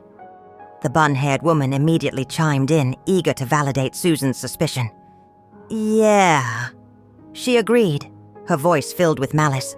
"Maybe she's a scammer. That's precisely how unscrupulous people make fast money these days, through fraudulent schemes." No sooner had those words, the loaded term, "scammer," left her mouth, than another woman in Susan's group, who had been quietly observing the entire time, suddenly snapped, her composure shattering. "What?" she cried, her voice filled with sudden raw distress. "Scammer! Don't you dare even joke about something like that!" She fumbled frantically for her phone, her hands trembling uncontrollably, her face contorted with pain. "Hello!" she sobbed into the phone, her voice thick with tears. 911. I need the police. There's a con artist right here in this showroom." Before anyone, Susan, her friends, or even the store staff could react, she abruptly hung up the phone and stormed towards me, her eyes wild with a sudden uncontrollable fit of rage, attempting to grab onto my clothes to physically confront me. The store staff quickly rushed forward, attempting to restrain her, to hold her back from physically attacking me. She was crying hysterically, shouting accusations, completely losing control. And finally, in that moment, I understood the reason behind her sudden violent outburst. She had been tragically swindled out of over $100,000. 6 months prior, the victim of a cunning financial scam. She had never managed to recover the money, and the deep, festering pain of that betrayal still lingered so profoundly inside her that the mere mention of the word scam had shattered her fragile control, unleashing her pent-up fury. Her rage, I realized, wasn't truly aimed at me. It was aimed at the shadowy, elusive figures who had wronged her in the past, a projection of her unresolved trauma. The police arrived quickly, their sirens piercing the relative quiet. To my surprise, it was the very same 2 officers I had encountered just a few days earlier, the day I had purchased the villas. One of them raised his brows in recognition, a subtle, almost amused smile tugging at the corner of his mouth. "Oh," he said, addressing me directly, his tone friendly. "It's you again, ma'am." I nodded politely, but before I could speak, the curly-haired woman, still agitated, jumped up, pointing a trembling finger at me, and shouted, her voice accusatory. "She's a scammer, officer! She is a con artist! Arrest her right now!" The officer's smile faded instantly, his expression turning serious and professional. "Ma'am," he said, addressing the accuser calmly, "do you possess any tangible proof, any evidence to support this accusation?" "Proof!" She snapped back, her voice indignant. "Of course not. I am simply providing a tip. You as law enforcement should investigate her yourselves. I mean, honestly, officer, use your common sense. How could a mere housekeeper possibly afford multiple villas and grand pianos? Does that sound normal or legitimate to you?" The officer sighed, spreading his hands in a gesture of reasonability. "Well, ma'am," he replied, his tone measured, "perhaps she won the lottery. Such things do happen." Susan immediately jumped back into the fray, her tone sharp and dismissive, eager to discredit me completely. "Her winning the lottery," she scoffed, rolling her eyes. "Don't be absolutely ridiculous, officer. She has never, not once in her entire life, had a single lucky day. She grew up without parents, endured a failed marriage, worked nothing but low-class menial jobs. Her entire life. People like her do not by any stretch of the imagination get lucky. They get desperate. She possesses no formal education, no discernible career path. What else besides engaging in some form of shady, illicit business could she possibly have done to acquire that staggering amount of money?" The officer's expression hardened, his patience wearing thin. "Ma'am," he stated, his voice firm, issuing a clear warning.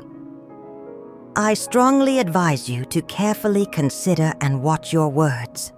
Making such serious accusations without any supporting evidence can constitute defamation and personal attacks. If the subject of your accusations wishes to pursue it, we can open a formal legal case based on your statements."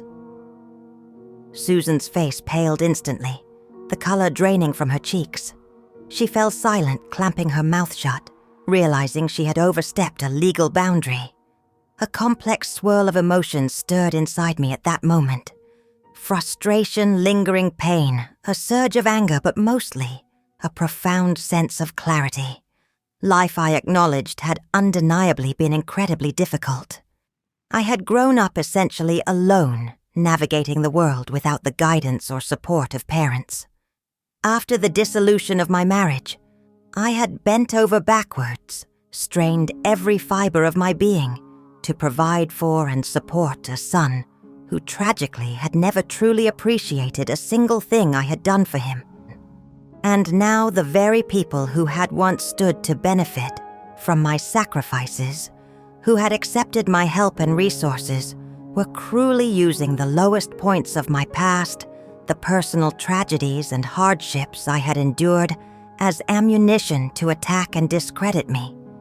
If I were to identify true adversaries in my life, it was unquestionably Susan, her spiteful daughter Nicole, and my own ungrateful son Ethan. They weren't merely unappreciative, They were in a very real sense the true curses, the negative forces in my life story.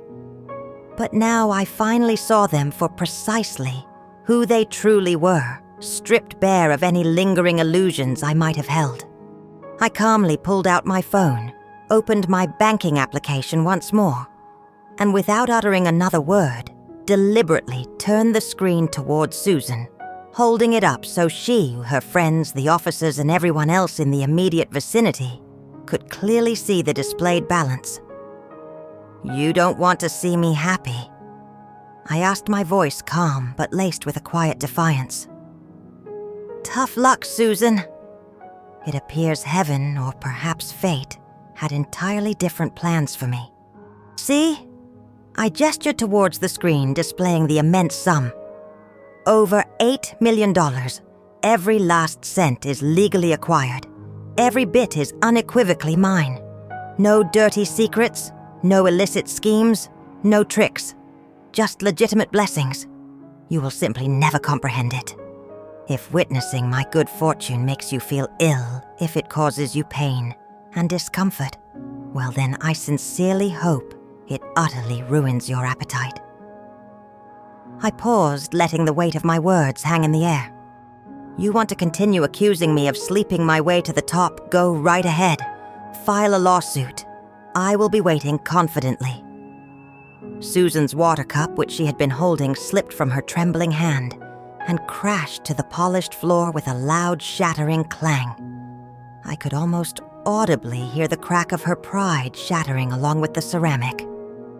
$8 million, she stammered, her voice shaking uncontrollably, panic finally breaking through her disbelief. How in the hell do you possess that kind of money?" Then her expression twisted, a sudden, sickening realization dawning upon her, as if something had just clicked into place in her calculating mind. "Oh," she said, her voice filled with a new wave of accusation. "Now I finally understand. That's precisely why you callously cut ties with your son, Ethan. You got rich, Margaret, and you simply dumped him like he was trash. How unbelievably heartless you are. You are truly unbelievable." I turned to her, my tone sharp, unwavering, and filled with a righteous indignation. "Do not," I commanded, my voice rising slightly, "dare to twist the story, Susan. Do not attempt to rewrite history."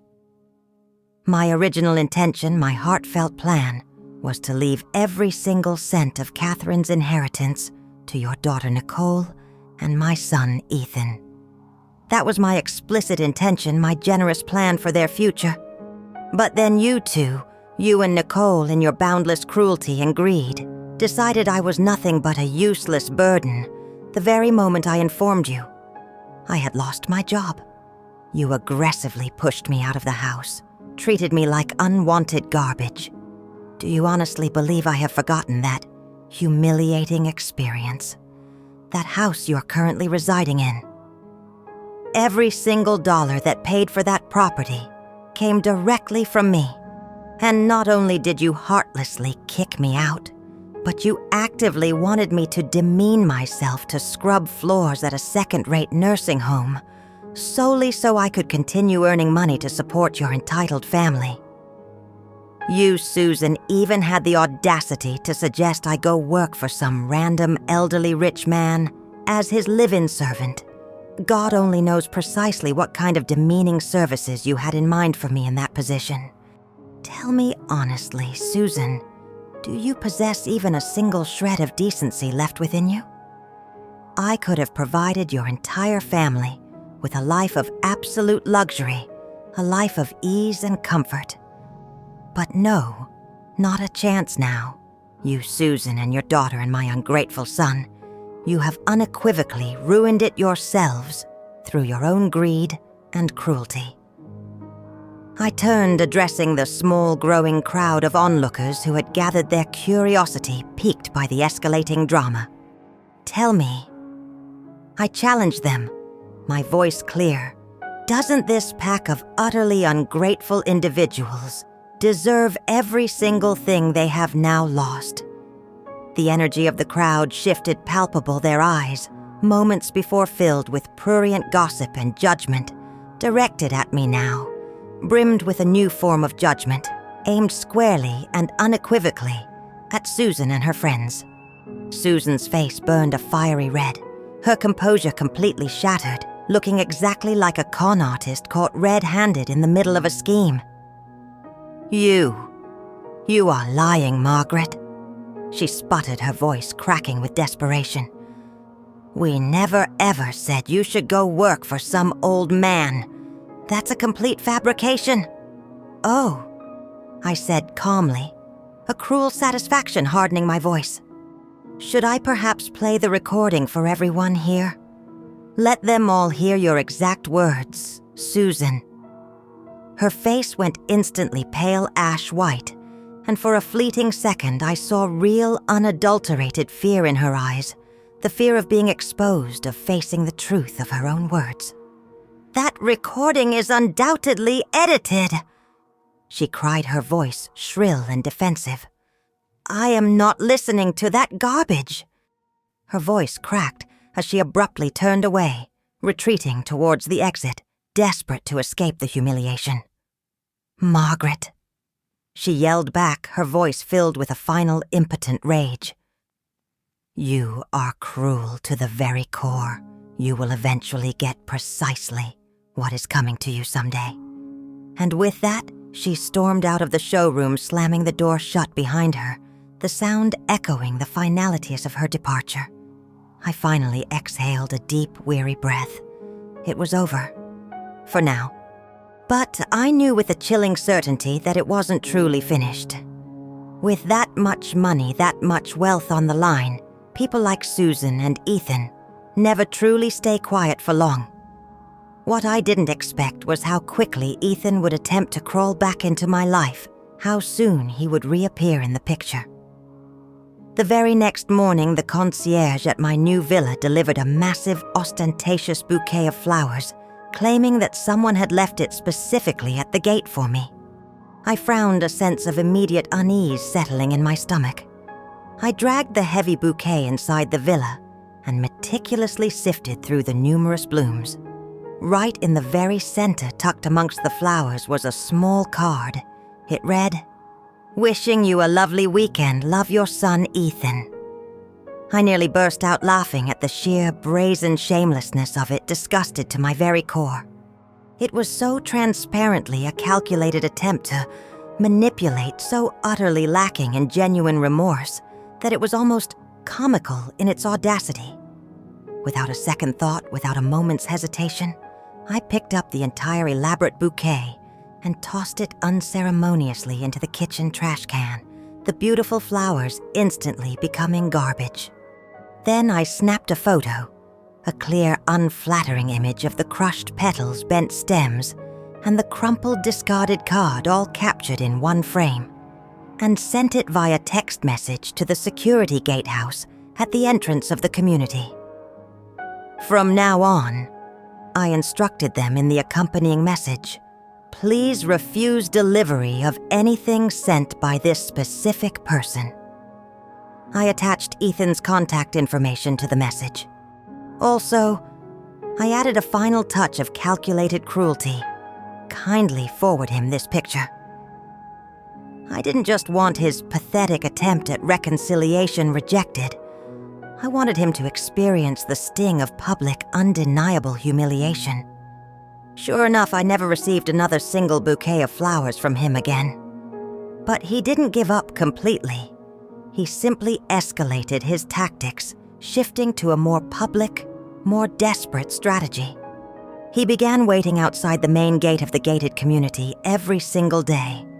Rain or shine, blistering heat or biting cold, weekday or weekend, he would be there lurking, a pathetic figure of supposed longing and desperation. Every single time I came or went, his routine was the same.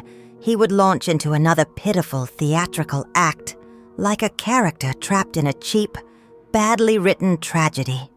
One day he even went so far as to drop dramatically to his knees, on the sidewalk outside the gate, crying hysterically, his voice carrying across the manicured lawns. "Mom, please," he wailed, his voice cracking, playing to any potential audience. "Don't be angry with me anymore. Come home, I was wrong. Mom, I admit it. No matter what I am, still your son. How can you possibly be this cold, this cruel to me?" I didn't even bother to look at him, refusing to grant him the satisfaction of my attention. His theatrics only made my skin crawl, reinforcing my resolve to stay away. Eventually, I grew so utterly sick and tired of his persistent, humiliating performance, his daily spectacle at my gate, that I simply hired a full-time driver. From that day forward, every time I left or returned to my villa, I sat comfortably in the back seat of the car, the windows rolled up, gliding smoothly past the front gate, directly into the privacy of my villa's garage. No eye contact, no awkward conversations, no opportunity for him to approach me or attempt to plead his case. Ethan maintained this pathetic vigil for 2 full weeks, a relentless, desperate performance. But once it became undeniably clear that I was not under any circumstances going to relent or acknowledge his presence, he finally gave up this particular tactic. Or perhaps more accurately, he changed his strategy entirely. He began digging, searching for any connection, any leverage he could find, and somehow managed to contact my ex-husband Richard, the man who had for a brief period been Ethan's father as well. That I realize now is when things truly began to spiral in a way I hadn't fully anticipated, taking a dark and unforeseen turn. Ethan was no longer genuinely attempting to reconcile or mend the broken relationship.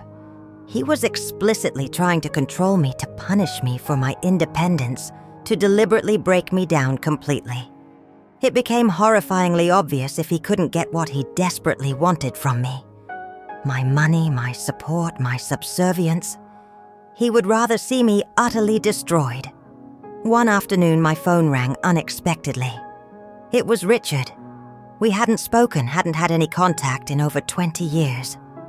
I had absolutely no idea how he had even managed to obtain my current phone number. "I just thought I would give you a little heads up, Margaret," he said casually, his voice neutral. "Ethan came to see me recently. He cried and begged me to try and talk you into going back home, into reconciling with him. I honestly don't know precisely what transpired between the two of you. And frankly, I told him that it's not my business. It's not my concern. I simply reminded him as gently as I could that I am not his biological father, that I have no legal or parental responsibility towards him anymore. I even explicitly added that whatever is currently going on between you and him has absolutely nothing to do with me. I am effectively an outsider in this situation." But Richard continued Ethan had stubbornly insisted that he was lying, refusing to accept the truth. He had even shown up at Richard's office, creating an embarrassing scene. Richard explained that he had felt he had no other choice but to finally agree to take a paternity test, solely to conclusively shut him up and put an end to his persistent claims. I didn't tell him the full, complete truth, though. Richard added a hint of weary resignation in his voice. I kept my promise from all those years ago, the one we made about protecting his past. I didn't reveal his real background, his adoption, his origin. So the bottom line, Margaret is this: he now knows unequivocally that I am not his father. But you are still his one and only mother. I hung up the phone, my hand trembling slightly, already bracing myself for the inevitable. I knew with absolute certainty that it was only a matter of time before Ethan came relentlessly, knocking on my door again, seeking confrontation, seeking something from me. And when he did, I resolved I would be ready. I would finally tell him everything. The raw, painful truth about his past. The truth he had been so desperately, perhaps even subconsciously, trying to avoid for so long. I would tell him to go find the mother who had heartlessly abandoned him in a dumpster, and to stop once and for all trying to tear my life apart to bleed me dry emotionally and financially. But that anticipated confrontation, that moment of truth, never actually came. Instead, Ethan took a darker, far more insidious turn. A turn I had not in my wildest imagination anticipated. Roughly a week or so later, I began to notice something strange, a subtle but unmistakable shift in the way people in my affluent neighborhood looked at me. Their glances lingered longer than usual. Their polite smiles seemed thinner, more strained, more forced. I initially brushed it off, dismissing it as my imagination, until Monica, the kind sales agent from the real estate showroom, called me one afternoon. Her voice filled with concern. "Margaret," she said softly, her tone hesitant. I just wanted to call and say that I truly know you are a good person. Please don't let what people are saying upset you too much."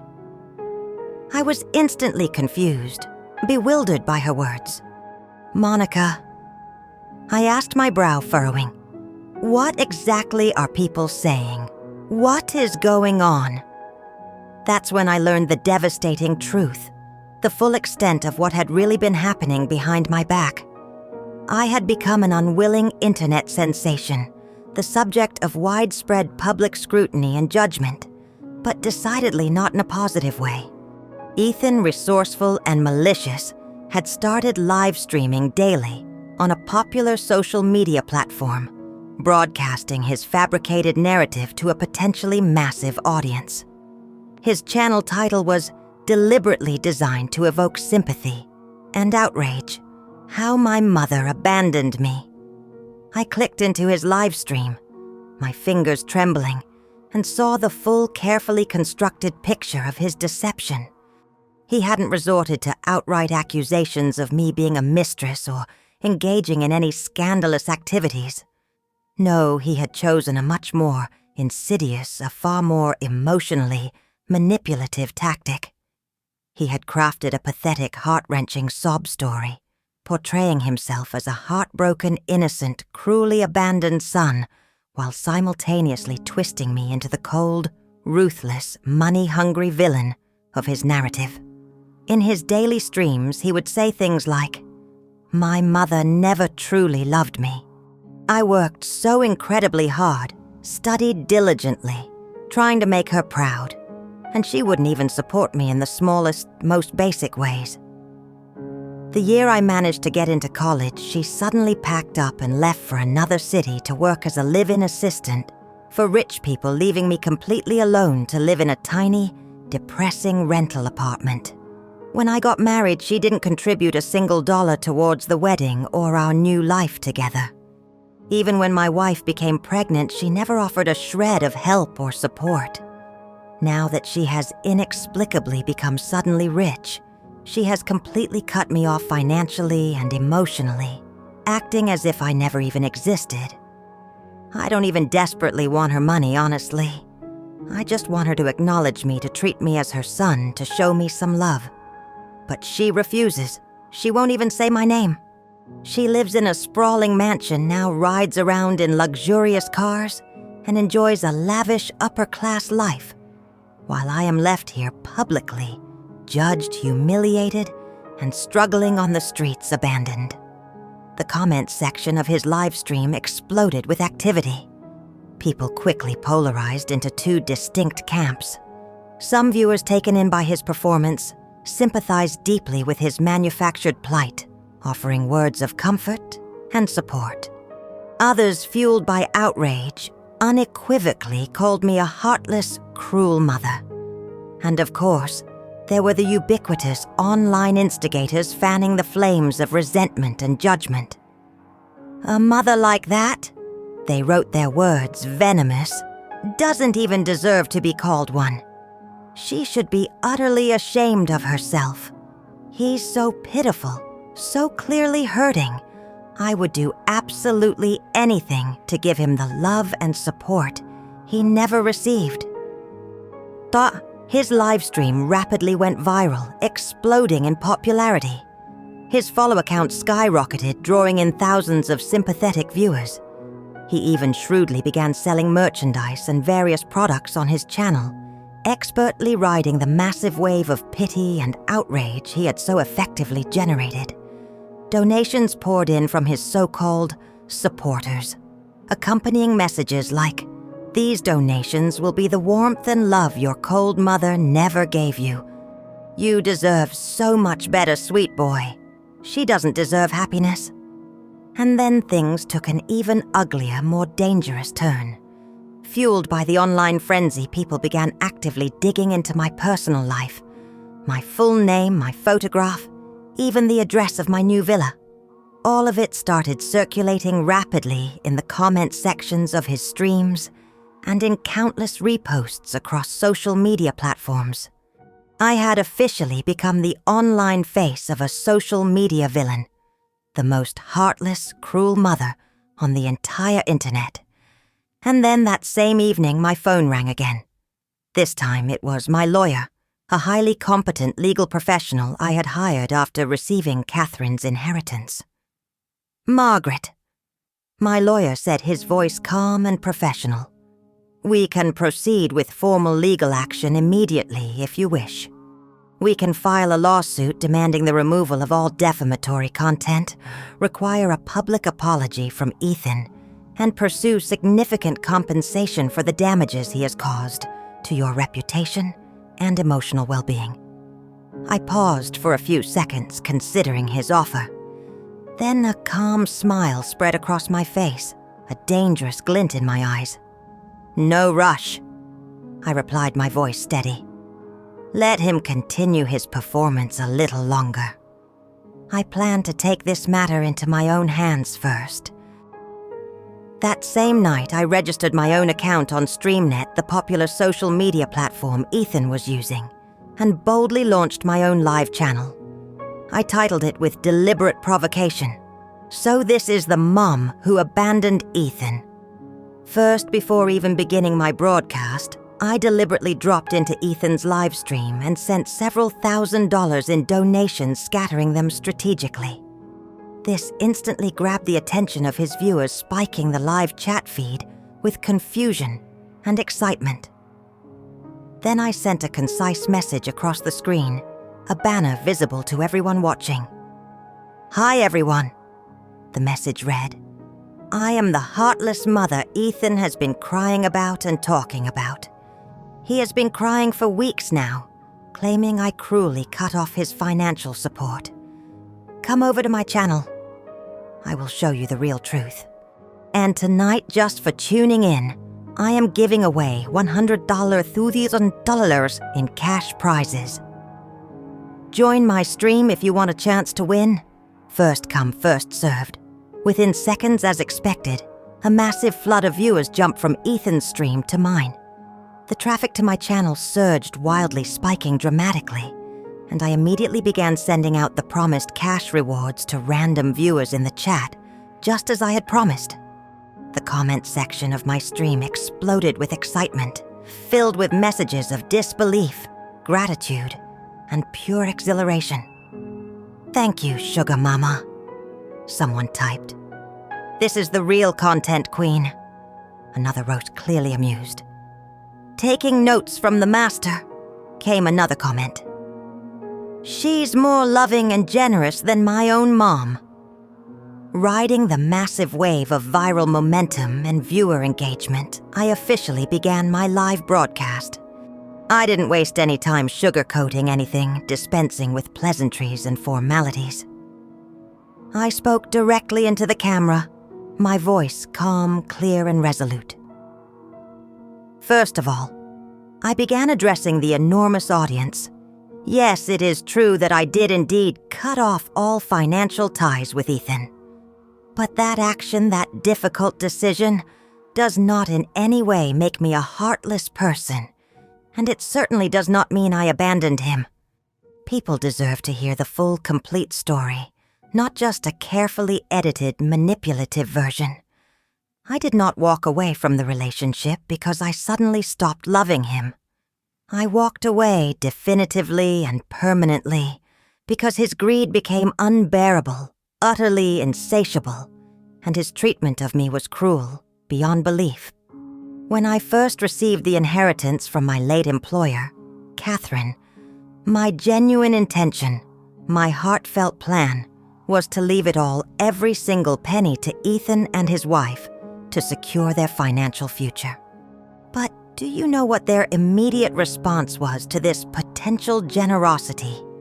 Instead of expressing gratitude, instead of showing any appreciation, they aggressively accused me of wanting to freeload off of them and literally teamed up, conspiring together to physically throw me out of the very house I had purchased for them. They even went so far as to suggest explicitly that I should move in with a random elderly man, a stranger, to serve as his live-in assistant, because in their twisted minds, my only conceivable value was my continued ability to work like a machine and funnel money directly into their household.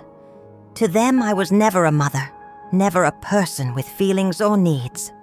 I was simply a bank account, to be exploited, a resource to be drained. As I spoke, I calmly displayed a scanned copy of the official trust documents from my former employer. A legally notarized statement, irrefutable proof clearly showing that I had legitimately inherited approximately more than $8 million in various assets.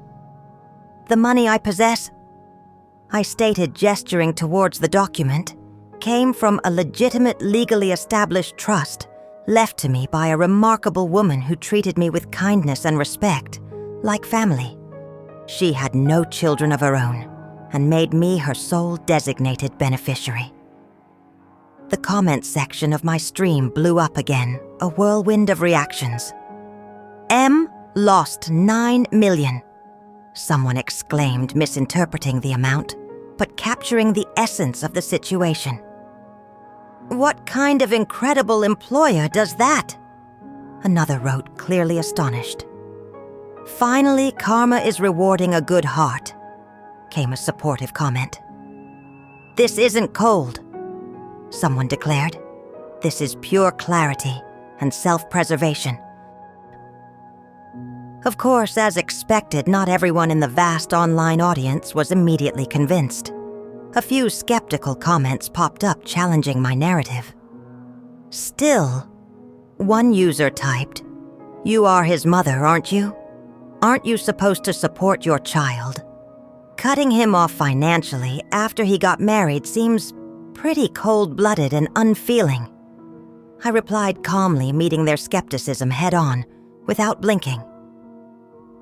"Let me pose a question to you," I said, addressing the camera directly.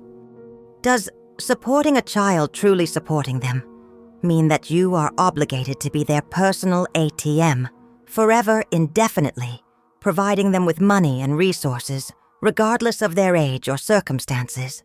I raised him alone single-handedly from the tender age of 1 year old. I paid for all his school fees, covered all his expenses, and yes, I even purchased him a house with my own hard-earned money, providing him with a home.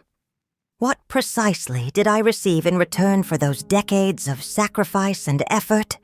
Suspicion, outright rejection, profound disrespect, and ultimately being forcibly kicked out of the very home I had provided for him.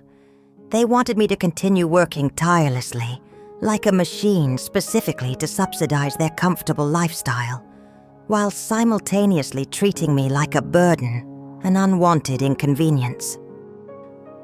Then I dropped the final irrefutable piece of evidence, the smoking gun that would expose their true motives beyond any doubt, an audio recording. It was a recording of Ethan on the phone, explicitly attempting to arrange for me to become a live-in assistant for an elderly man. The call, I explained, had been inadvertently captured by the elderly man's household security system, providing undeniable time-stamped proof of Ethan's callous intentions. The comment section exploded once again, a firestorm of outrage and disbelief. unbelievable," typed one viewer.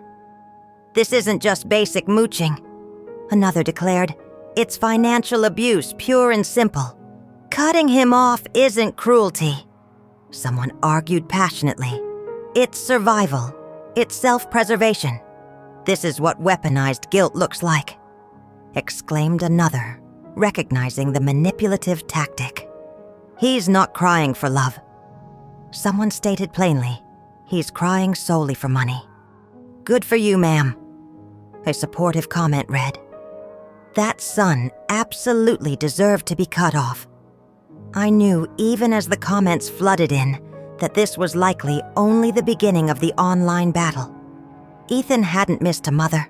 He had simply missed his reliable, easily accessible money supply. In this war of narratives, it had only just commenced. I looked at the overwhelming flood of comments scrolling rapidly across the screen and allowed myself a small, quiet laugh, a release of tension. Then I leaned closer to the camera, speaking directly to the vast audience watching me. "The truth is," I said, my voice calm, but carrying immense weight, "there was never ever any need for me to cut ties with Ethan in the conventional sense." Instantly, the comment feed was filled with a flurry of confused question marks. I continued calmly, allowing the dramatic pause to build anticipation. "Because Ethan was never from the beginning my biological son. To begin with." The comments paused for a second, then erupted in stunned disbelief. "I adopted him," I explained, my voice steady, as I recounted the story, "when I was volunteering my time at a local orphanage. He was just 1 year old, then a tiny, fragile baby born with a severe congenital heart defect and heartbreakingly abandoned by his birth parents in a dumpster. He was barely clinging to life when I found him, when I held him in my arms. I brought him home, took him in out of pure compassion, out of a deep instinctual need to protect him. I spent every single penny I possessed, every last dollar I had saved, to ensure he received the necessary medical care, undergoing countless surgeries and treatments. And my divorce from my ex-husband Richard, that wasn't about infidelity or incompatibility in the way most people assume. It was because he adamantly insisted on having a biological child of his own and flatly refused to continue raising Ethan, a child who was not genetically his. I was presented with a brutal, impossible choice: send Ethan back to the cold, uncertain environment of the orphanage where his fragile life would likely be in jeopardy, or leave my marriage sacrificing my own chance at a conventional family, and commit to raising him entirely on my own, single-handedly. I chose Ethan. I gave up my marriage, gave up the possibility of having my own biological children, just to give him a chance, any chance at life, at survival, at a future. I worked grueling overnight shifts, waited tables, cleaned homes. I did whatever physically demanding job I could find, whatever it took. I scraped and saved every single dollar, enduring hardship and exhaustion, until he was healthy again, his heart strong.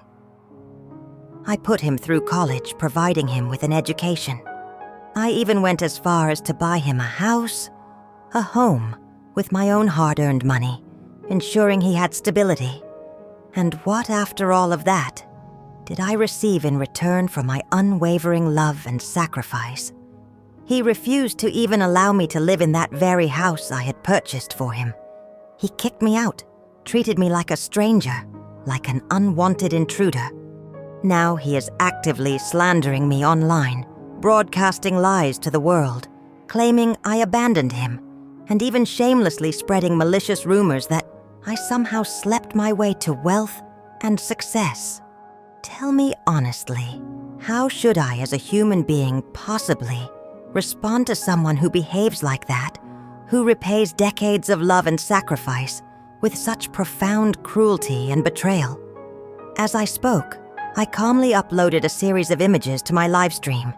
scanned copies of hospital bills, detailed medical invoices, documenting his heart surgeries, receipts for his school tuition, even old public transit tickets I had used during the years I struggled to get to and from my multiple jobs. All these were fragments, tangible evidence of a life entirely spent, giving a lifetime of unwavering sacrifice captured in paper and ink.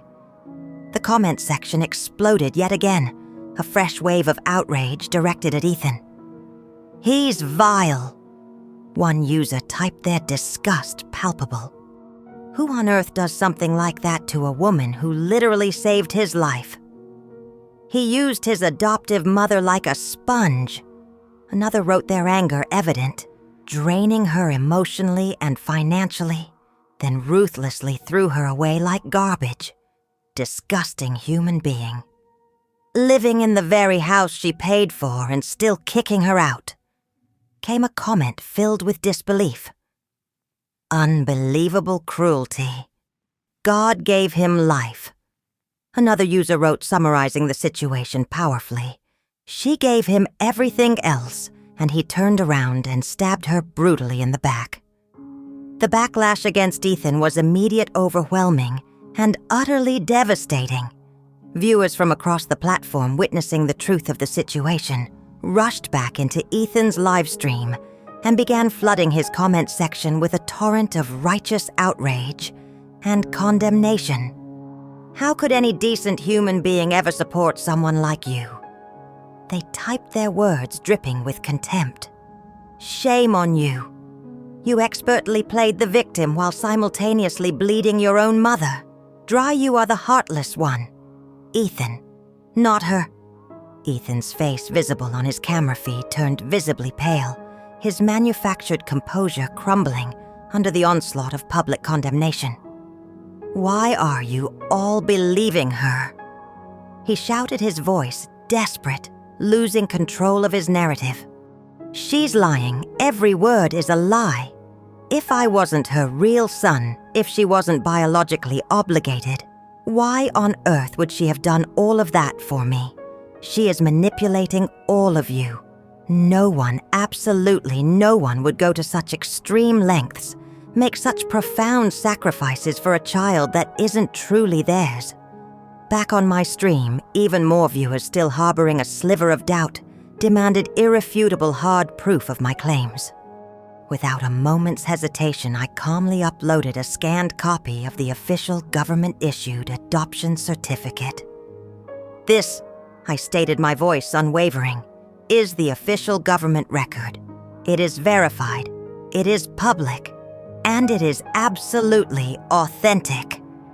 The comment section erupted one final time, the last vestiges of doubt vanishing.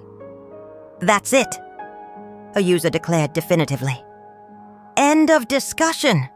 She's telling the absolute truth. This isn't just betrayal.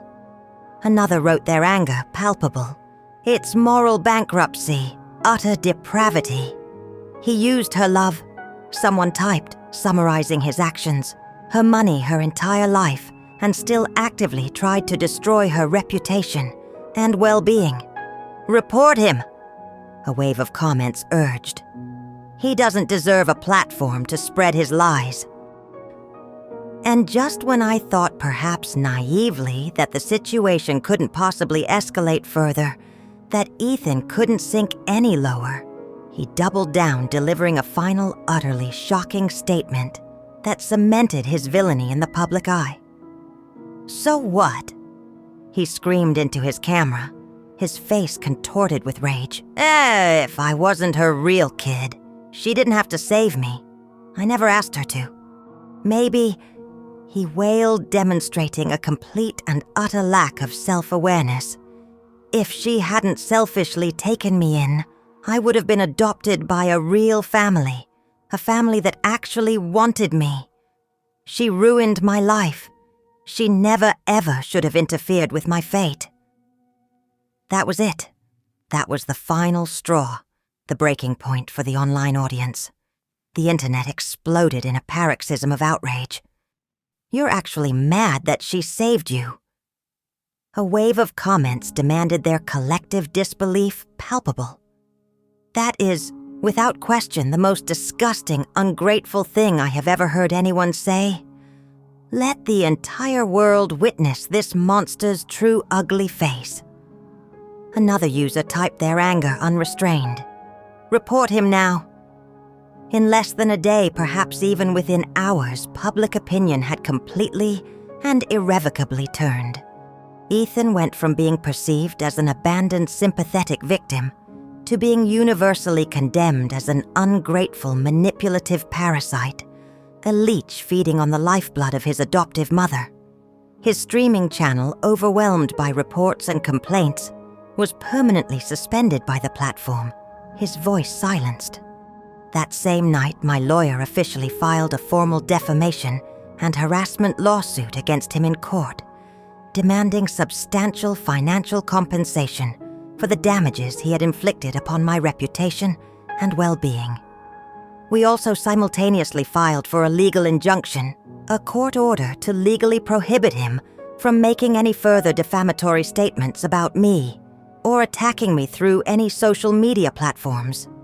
Eventually, after a period of legal proceedings, the court ruled unequivocally in our favor. Ethan was found guilty of violating cyber safety regulations and defamation laws.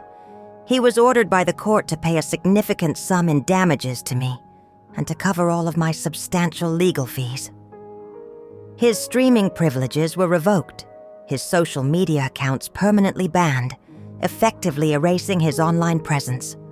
Me, I was finally, undeniably, completely and absolutely free from his manipulative grip, from the relentless cycle of his demands and accusations.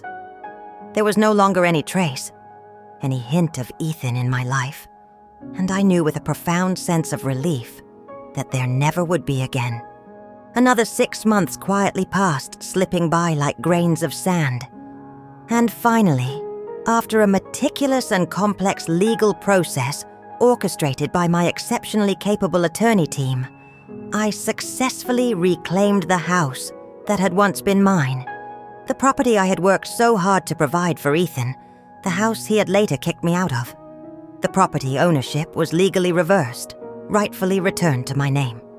The day everything was officially finalized, the paperwork signed and sealed, I stood alone in the living room of that familiar house, staring at the curtains I had chosen years ago, watching the late afternoon sunlight spill warmly across the hardwood floor. For the first time in years, I felt a profound, unburdened lightness, as if I had finally truly exhaled after holding my breath for decades.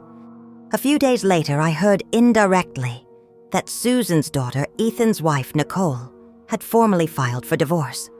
She reportedly signed the necessary legal papers in her lawyer's office, with complete composure, not uttering a single extra word, her decision clear and final. It was evident, even from that distance, that she had finally, unequivocally seen him for who he truly was. A man who endlessly whined about being wronged, about being a victim, but who never ever took personal responsibility for his own actions or choices. A man overflowing with bitter resentment, but completely devoid of any semblance of self-awareness or accountability. And just like that, with a quiet finality, Ethan vanished from my life entirely. I didn't ask about where he went, I didn't seek any information about his whereabouts. And I had absolutely no interest in looking back and revisiting the painful past. Years passed, marked by the quiet rhythm of my new life. Then one day, quite unexpectedly, while chatting leisurely with an old friend at a local cafe, she casually mentioned, "I heard Ethan ran off to Canada. He's always online, apparently, bragging endlessly about how free and easy life is over there." Out of a simple, detached curiosity, a desire to confirm or deny the rumor, I searched his name online. What I found hauntingly was far from the picture of freedom and ease he supposedly portrayed. The video footage I discovered showed him looking utterly disheveled, his clothes dirty and unkempt, hunched beside a trash bin on a busy street corner. He was gnawing on a piece of moldy bread, his eyes vacant and unfocused, staring into nothingness. Sometimes in the footage, he would inexplicably break into a manic, unsettling smile. Other times, he would suddenly burst into uncontrollable, gut-wrenching sobs that seemed to tear through his entire body. He had tragically lost his mind. The same man who had once stood confidently in front of a camera, meticulously painting me as a cruel villain, expertly fishing for online sympathy, and donations selling his sorrow for attention and profit, had in the end become exactly what he deserved to be: a ghost, a wraith existing on the desolate margins of real life, lost to himself. But I didn't feel satisfaction at his fate. I didn't feel the burning anger I had once carried either. He had simply become undeniably the sum of his own destructive choices. No amount of online followers could ultimately save him. No amount of carefully constructed lies could keep his false narrative standing in the face of truth. He had lost the sympathy he had so cunningly stolen. He had utterly ruined the integrity he had never truly valued. And eventually, as life inevitably does, it had caught up with him, delivering its own harsh form of justice. As for me, I was finally truly done with a battle that had emotionally and financially drained me. For over 3 decades, a battle I had been forced to fight unexpectedly for my own survival and dignity.